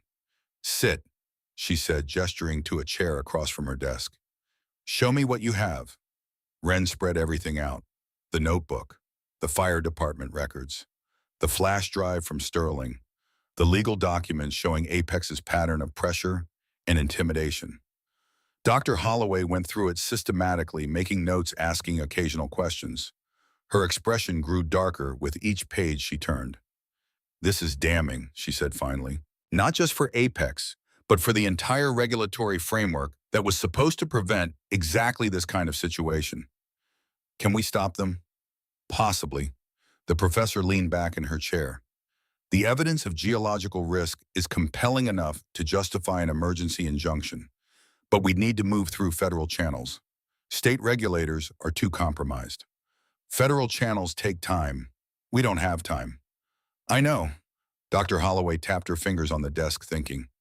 "There's another option, riskier but faster." "I'm listening." "Go public. Not through newspapers, they can be pressured. Through a press conference with independent scientific backing. Me, my colleagues, anyone willing to put their reputation on the line." She met Ren's eyes. "If we can generate enough public attention, enough outrage, the politicians will have to respond. No one wants to be seen ignoring warnings about a potential disaster. And if it doesn't work, then we've made a lot of powerful enemies for nothing." The professor shrugged. "But that's where we are already, isn't it? Apex isn't going to forgive you for what you've uncovered. The only question is whether you go down fighting or go down quietly." Ren thought about Ezra, alone in that cavern for 12 years, watching, waiting, refusing to give up even when giving up was the only rational choice. "When can we do it?" Dr. Holloway smiled. It was the first real smile Ren had seen from her. "How about tomorrow?" "Time." The press conference was held at the Sawmill. It was Ren's idea. If they were going to tell this story, they should tell it in the place where it had begun, where Ezra had made his stand, where the crystals still hummed beneath the earth, waiting to see what humanity would choose. Dr. Holloway had worked through the night, pulling in favors from colleagues across the country. By morning, she had assembled a panel of 5 independent geologists, all willing to stake their professional reputations on Ezra's research. The media turnout was better than expected. Word had gotten out about a major announcement involving one of the region's largest corporations, and journalists who had ignored Ren's earlier calls were suddenly very interested in what she had to say. They set up in the clearing in front of the mill with the sagging structure visible in the background. It made for good visuals. The contrast between the ruined building and the sleek drilling equipment that Apex had installed nearby told a story all by itself. Ren stood at the makeshift podium looking out at the crowd of reporters and cameras. Her hands were shaking, but she forced herself to breathe. "My name is Ren Calloway," she began. "3 weeks ago, I turned 18 and aged out of the foster care system. On that same day, I learned that I had inherited this property from my grandfather, Ezra Calloway, a man I hadn't seen since I was 6 years old." She paused, letting the words settle. "For 12 years, I believed my grandfather had abandoned me, that he had chosen this piece of land over his own family. I was wrong." The cameras clicked. The reporters scribbled. Ezra Calloway was a geological engineer who worked for Apex Timber Corporation. In 1987, he discovered something beneath this land, something extraordinary. A crystalline formation with the potential to revolutionize energy production for the entire Pacific Northwest. Ren held up one of the quartz samples from Ezra's collection. But he also discovered something else. The formation is connected to fault lines throughout the region. Extracting energy from it without proper precautions could trigger a cascade of geological failures. Earthquakes, sinkholes, structural collapse affecting 3 counties or more. She set the crystal down. When Ezra reported his findings to Apex, they ignored him. When he refused to participate in their extraction plans, they tried to have him committed to a mental institution. When that failed, they burned this mill to the ground with him inside.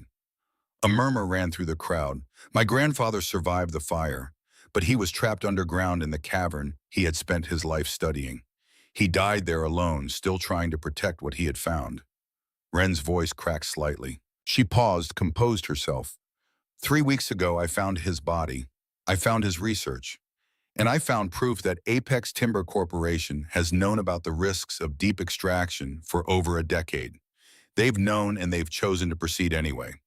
She gestured to Dr. Holloway and the panel of geologists. These scientists have reviewed my grandfather's data. They have confirmed his methodology and his conclusions. And they are here to tell you that if Apex begins deep extraction operations as they are currently planning to do within the next 24 hours, the consequences could be catastrophic. Dr. Holloway stepped forward, her voice carrying the authority of decades in her field. The crystal formation beneath this property is part of a larger geological network that extends throughout western Washington. Our preliminary analysis suggests that aggressive extraction could destabilize fault lines across a radius of over 50 miles. The resulting seismic activity would affect populated areas including parts of 3 counties and potentially the southern suburbs of Seattle itself. The reporters erupted with questions. Wren fielded them as best she could, supported by Dr. Holloway and the panel. Yes, they had documentation. Yes, they could prove Apex had suppressed this information. Yes, they were calling for an immediate halt to all drilling operations pending a full federal investigation. For 2 hours, they answered questions, presented evidence, made their case to anyone who would listen. And then the counterattack began. Preston Vance's response came faster than Wren had anticipated. Within hours of the press conference, Apex's public relations machine was in full operation. Press releases, media appearances, a coordinated campaign designed to discredit everything Wren and the scientists had said. The company's official statement was measured, professional, and devastating. Apex Timber Corporation takes all environmental and safety concerns seriously. We have reviewed the claims made at today's press conference and found them to be without merit.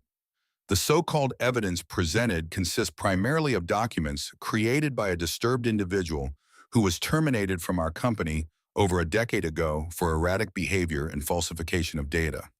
The statement continued, each line more damaging than the last. We are deeply concerned about the mental health of Miss Calloway, who has clearly been influenced by her grandfather's delusions. As a young person aging out of the foster care system, she is particularly vulnerable to manipulation by activists with their own agenda.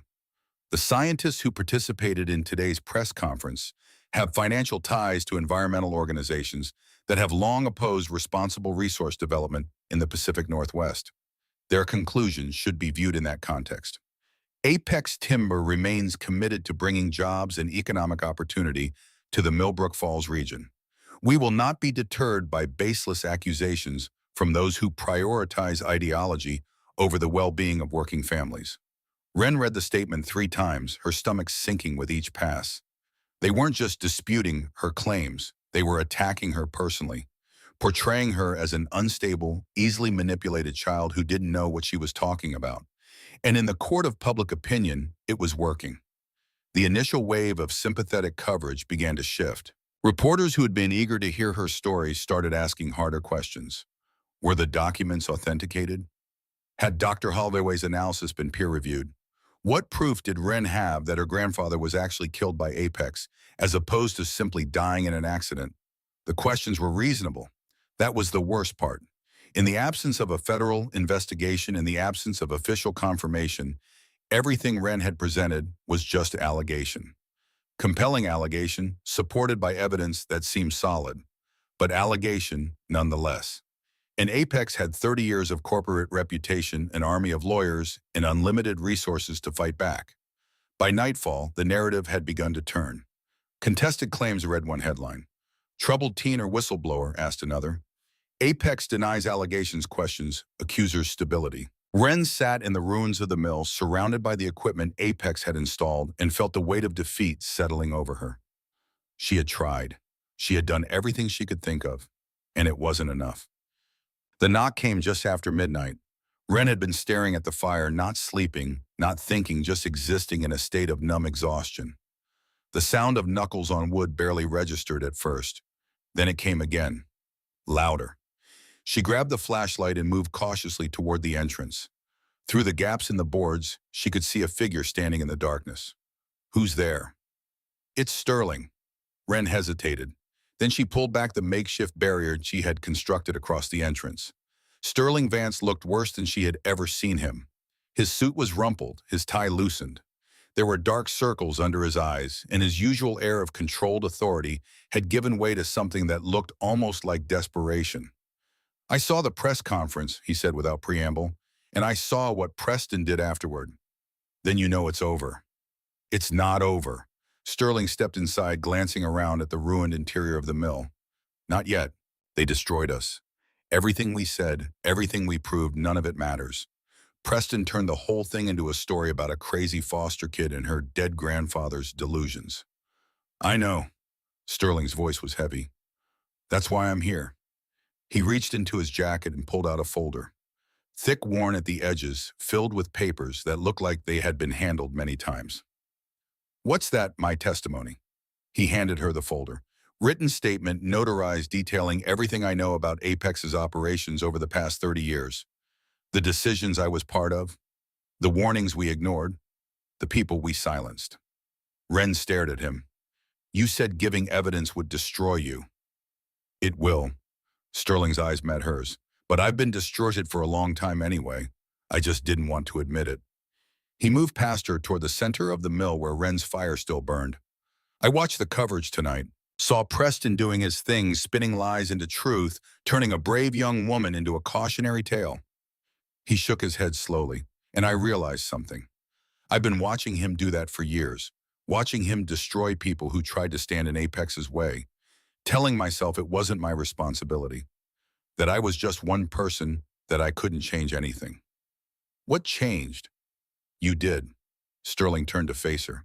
You came here with nothing. No money, no connections, no power. And you stood up anyway. You did what I should have done 12 years ago. He gestured at the folder in her hands. That testimony will corroborate everything you've said. It will prove that Apex knew about the geological risks. It will show that they deliberately suppressed Ezra's research.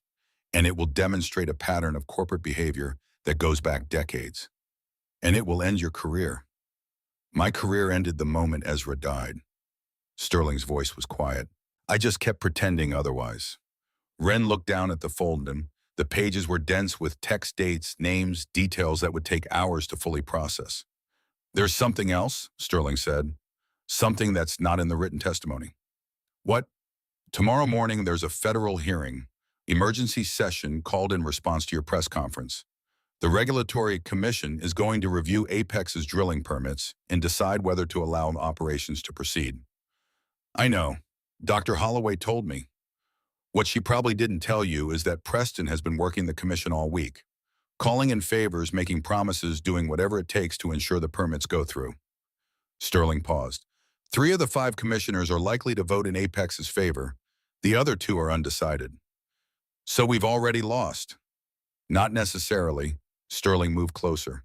The commissioners who are leaning toward Apex are doing so because they believe the scientific consensus supports drilling. They think your claims have been exaggerated. They think the risk is manageable. Because that's what Apex has been telling them. Exactly. But if someone from inside the company, someone with direct knowledge of the internal discussions, were to testify publicly that Apex has been lying about the risk assessment, Wren understood. You want to testify at the hearing. I want to tell the truth. Finally, Sterling's eyes were steady. Whatever happens after that, at least I'll be able to live with myself. For a long moment, neither of them spoke. Then Wren extended her hand. Thank you. Sterling shook it. His grip was firm, but his hand trembled slightly. Don't thank me yet. Preston isn't going to take this lying down. When he finds out what I'm planning, he'll do everything in his power to stop me. Let him try. The federal hearing was held in a government building in downtown Seattle. The room was smaller than Wren had expected, functional rather than impressive. Wood-paneled walls, fluorescent lighting, rows of folding chairs for observers. At the front, a long table where the 5 commissioners sat with grave expressions and thick folders of documentation. The gallery was packed. Journalists, environmental activists, Apex executives in expensive suits. And in the back row, barely visible behind the crowd, Sterling Vance. Wren sat at the petitioner's table with Dr. Holloway beside her. Across the aisle, Preston Vance presided over a phalanx of lawyers, all of them radiating confidence and expensive cologne. The lead commissioner, a stern-faced woman named Margaret Chen, called the session to order.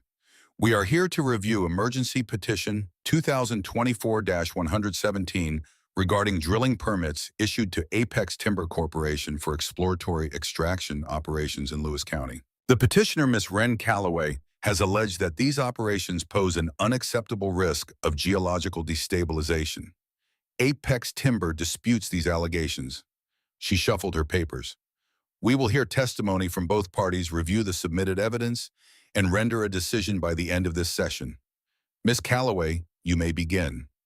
Wren stood. Her legs felt unsteady, but she forced herself to walk to the podium with her head held high. Commissioners, I'm here today because my grandfather gave his life to protect something he believed was more important than profit, more important than progress, more important than all the reasonable arguments that reasonable people could make. She laid the notebook on the podium. This is his research. 30 years of geological surveys, energy readings, structural analyses. It documents a crystal formation beneath my family's land that is unlike anything previously discovered. A formation that could revolutionize energy production, but only if it's approached with the caution and respect it deserves. She turned to face the commissioners directly. My grandfather worked for Apex Timber. He trusted them. He believed that when he shared his findings, they would understand the need for careful, measured development. Instead, they tried to have him committed to a mental institution. When that failed, they burned his home to the ground.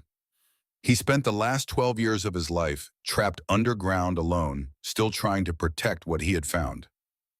Preston shifted in his seat, his expression hardening. I have documentation proving that Apex knew about the geological risks of deep extraction. Internal emails, meeting minutes, financial projections. They knew, and they chose to proceed anyway because the potential profits were too large to ignore. Wren held up the flash drive. This contains everything. I submit it as evidence and request that it be entered into the record. Commissioner Chen nodded. So entered. Mr. Vance, your response. Preston rose with practiced ease, buttoning his jacket as he approached the podium. Commissioners, what we've just witnessed is a compelling performance. Miss Calloway is clearly passionate about her beliefs. Unfortunately, passion is not evidence. He smiled, the expression not reaching his eyes. The documents Miss Calloway has submitted have not been authenticated. The so-called research notebook could have been written by anyone. The emails and meeting minutes she claims to possess have not been verified by any independent party. More importantly, the scientific consensus does not support her claims.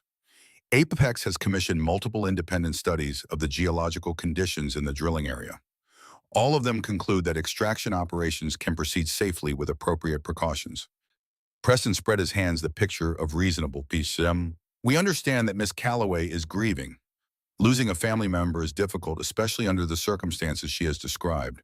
But grief does not give someone the right to make baseless accusations against a corporation that employs thousands of people and contributes millions of dollars to the regional economy. He turned to face Wren directly. I would also note that Miss Calloway has no scientific training, no professional credentials, and no expertise in geological assessment. She is an 18-year-old girl who recently aged out of the foster care system. With all due respect, her opinions on complex technical matters should be weighed accordingly. The words landed like blows. Wren felt the commissioner's attention shifting, felt the narrative slipping away from her once again. And then a voice spoke from the back of the room. That's not entirely accurate. Every head turned. Sterling Vance was standing, making his way through the crowded gallery toward the front of the room. His face was pale but determined. Preston's expression flickered surprise and confusion, giving way to something darker. Sterling, what are you doing? What I should have done years ago. Sterling reached the front of the room and turned to face the commissioners. My name is Sterling Vance. I am the executive director of Apex Timber's Northwest Operations, and I have direct knowledge of the matters being discussed today. Commissioner Chen leaned forward. Mr. Vance, are you here to testify on behalf of Apex Timber? No, Commissioner. I'm here to testify against them. A murmur swept through the room. Preston was on his feet. This is highly irregular. My brother is clearly suffering from some kind of breakdown. He cannot be considered a credible witness. I am credible precisely because I was part of it. Sterling's voice cut through the commotion. For 30 years, I worked for Apex Timber. I was present at the board meetings where we discussed Ezra Calloway's research. I saw the projections. I read the risk assessments. And I watched as my colleagues chose to suppress that information rather than accept the limitations it implied. He pulled out his own folder of documents. I have copies of the original emails authenticated by their metadata. I have recordings of board meetings where the geological risks were explicitly discussed and dismissed. And I have my own written testimony detailing everything I witnessed and participated in over the past 3 decades. Sterling laid the folder on the commissioner's table.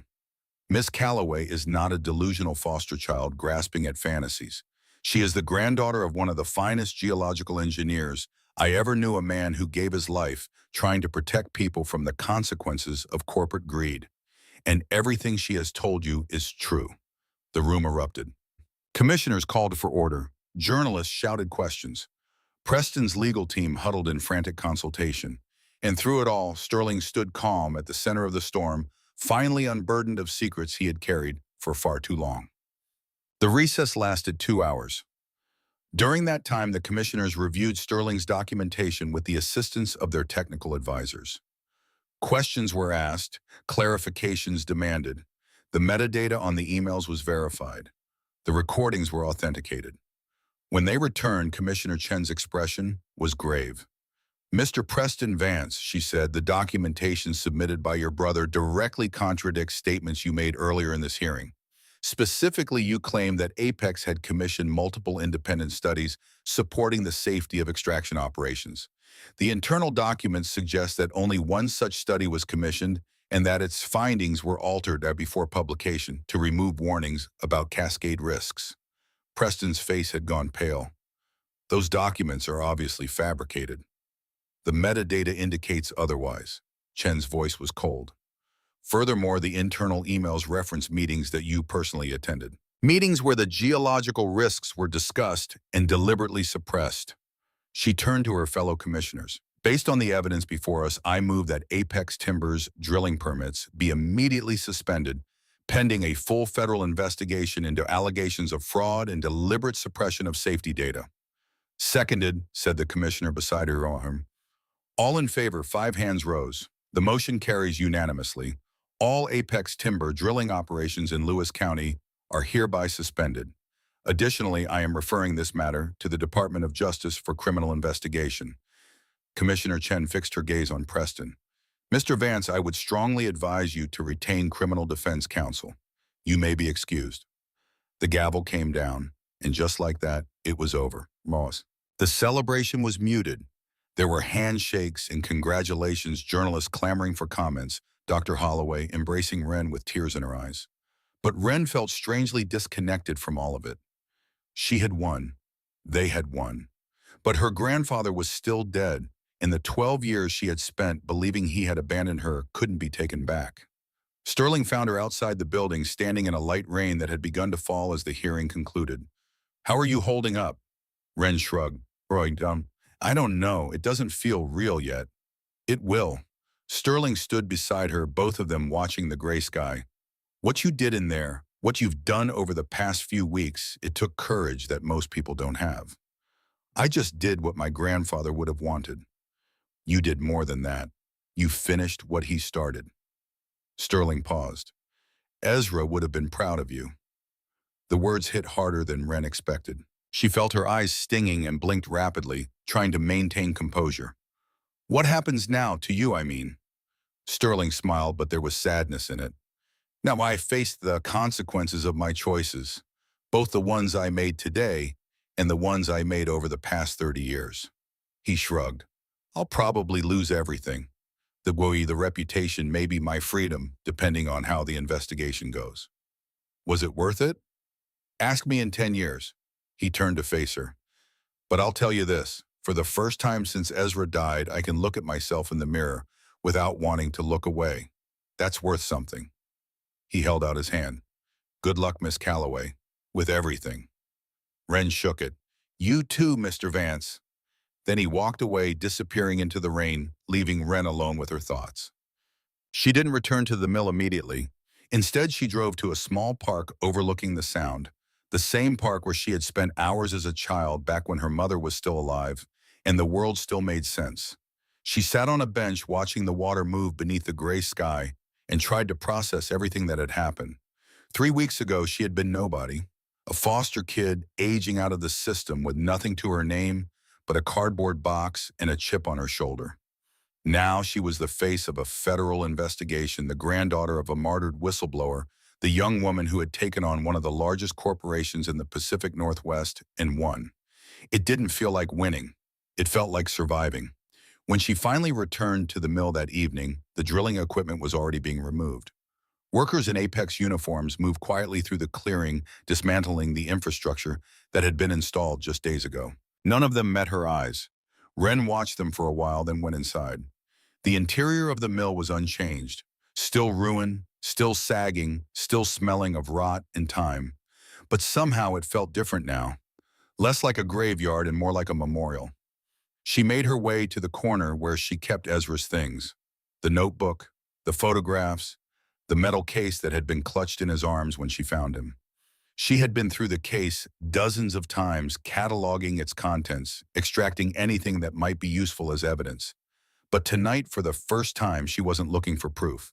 She was looking for answers.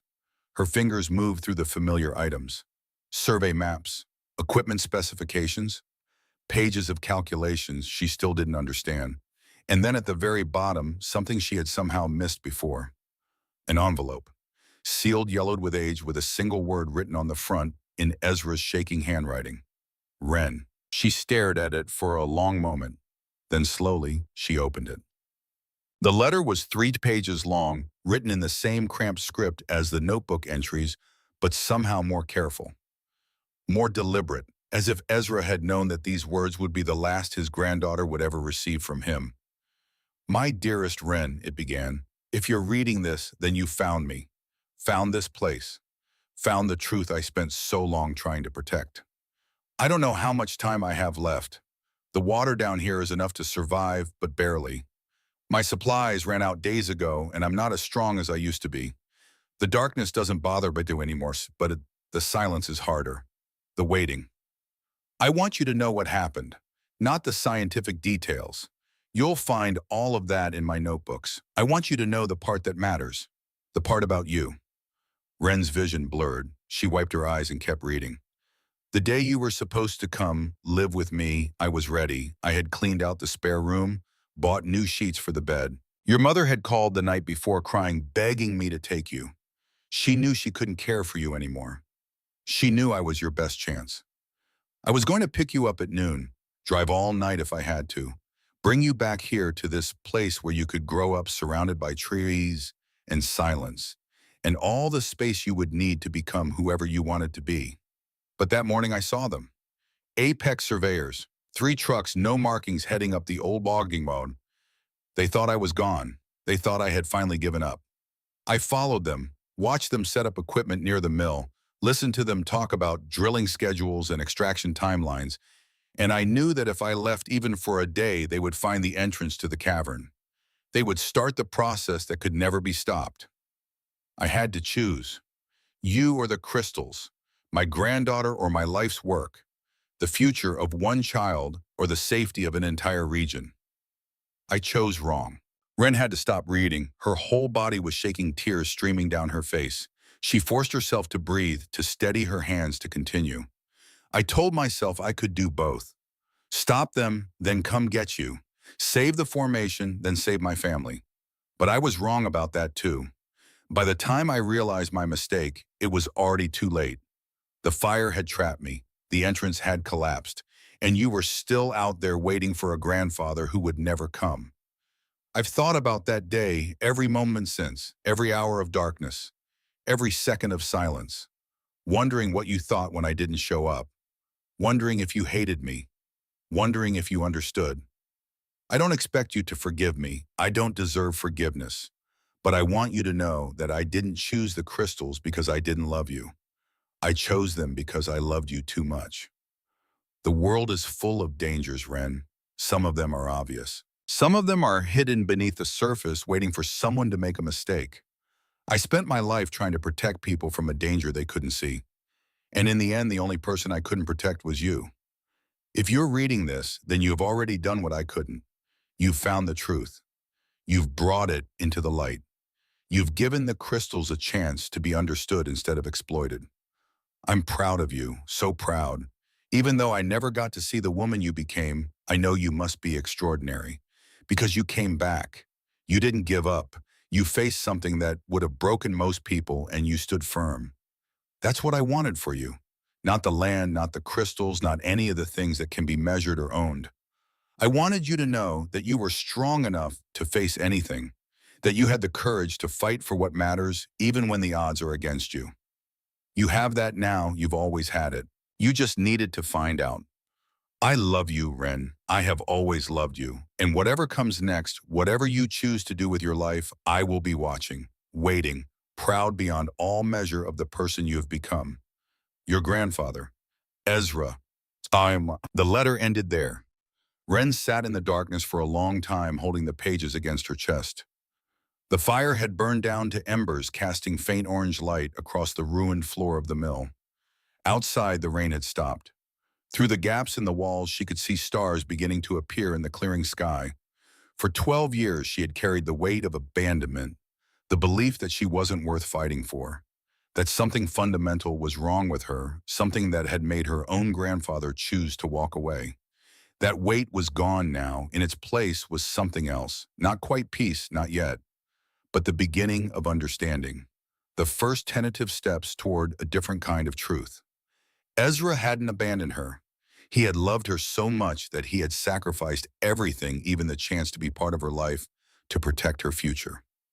It wasn't fair. It wasn't right. And it didn't undo the years of loneliness and confusion she had endured. But it was something, and sometimes something is enough to build on. 6 months later, the sawmill looked different.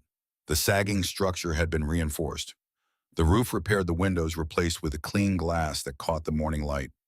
The dock had been rebuilt, its new planks solid and sure above the slow-moving river. A sign stood at the entrance to the clearing, carved in wood and painted in earth tones. The Callaway Conservation Foundation. Beneath it, smaller letters. Some things are meant to be protected. Wren stood on the repaired dock, watching the water move past. Behind her, she could hear the sounds of construction. Workers adding the finishing touches to the research center that would occupy the upper floors of the renovated mill. Scientists arriving to begin the long process of studying the crystal formation properly, carefully, with respect for both its power and its fragility.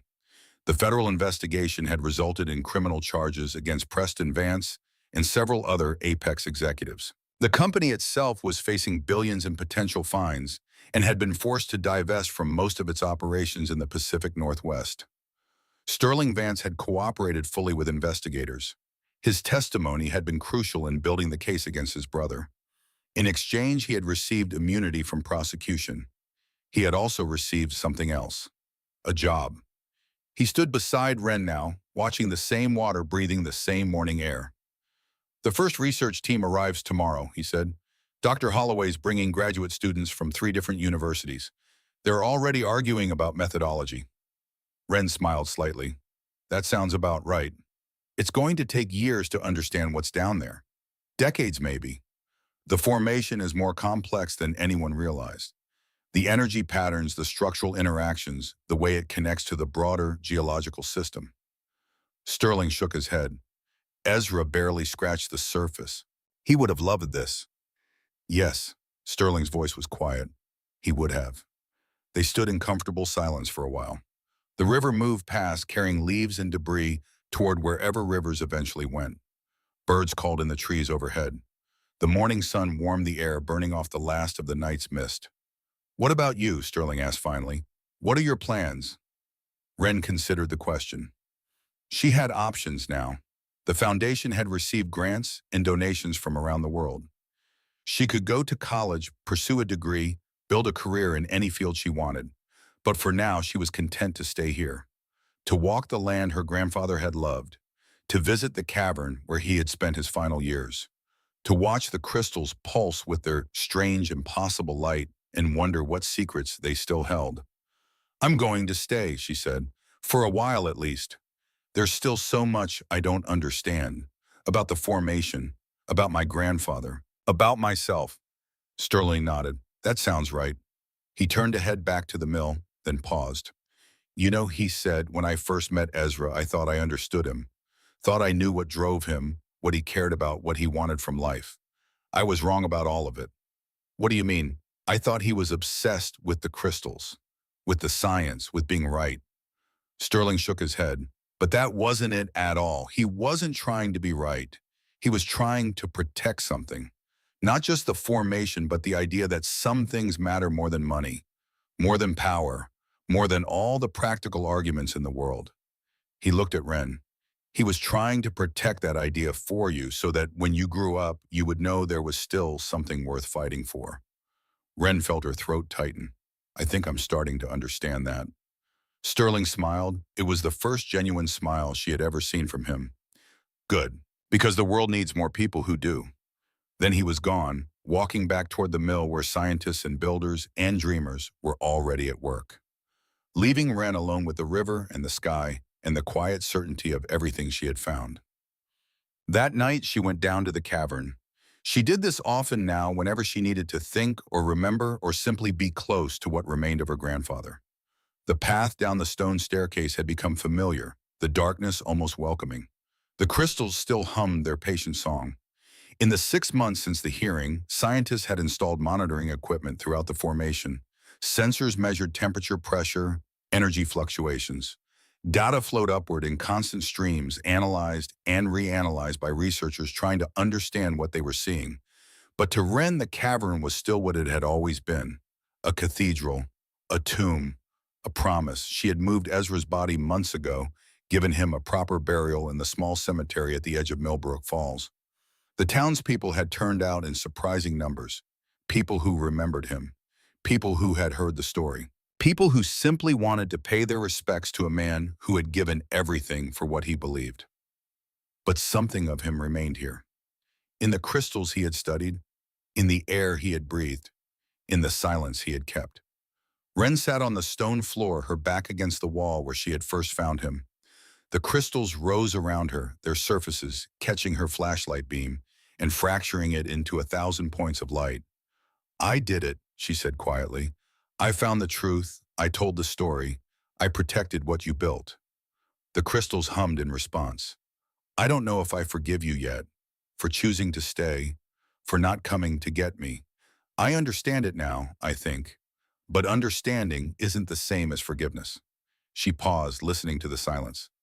Maybe it will come, with time, with enough years of walking this land and studying these crystals and building something that matters.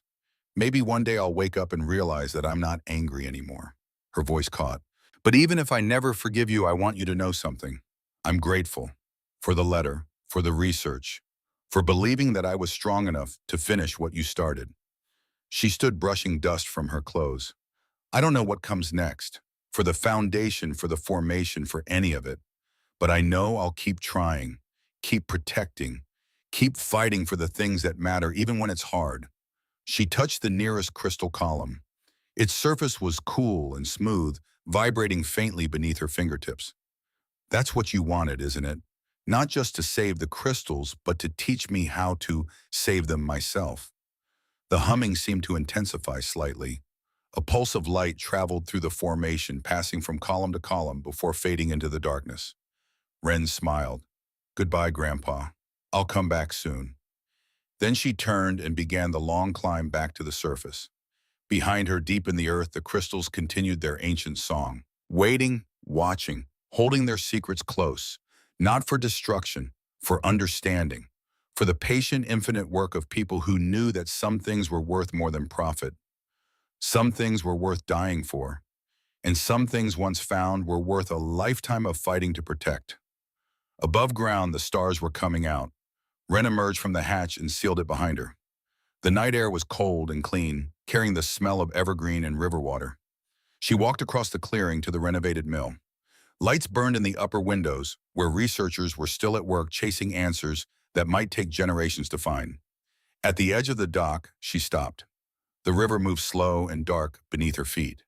The same river that had flowed here when Ezra first discovered the cavern. The same river that would still be flowing long after everyone alive today was gone. Some things endured. Some things mattered beyond any single human lifetime. And sometimes, against all odds, people found a way to protect them. Ren took a breath of the cold night air. Then she turned and walked inside, ready to begin another day of work. Ready to build the future her grandfather had died imagining. Ready to honor a legacy that had almost been lost forever. The mill door closed behind her, and in the silence that followed deep beneath the earth, the crystals hummed their approval. Patient, powerful, waiting for whatever came next.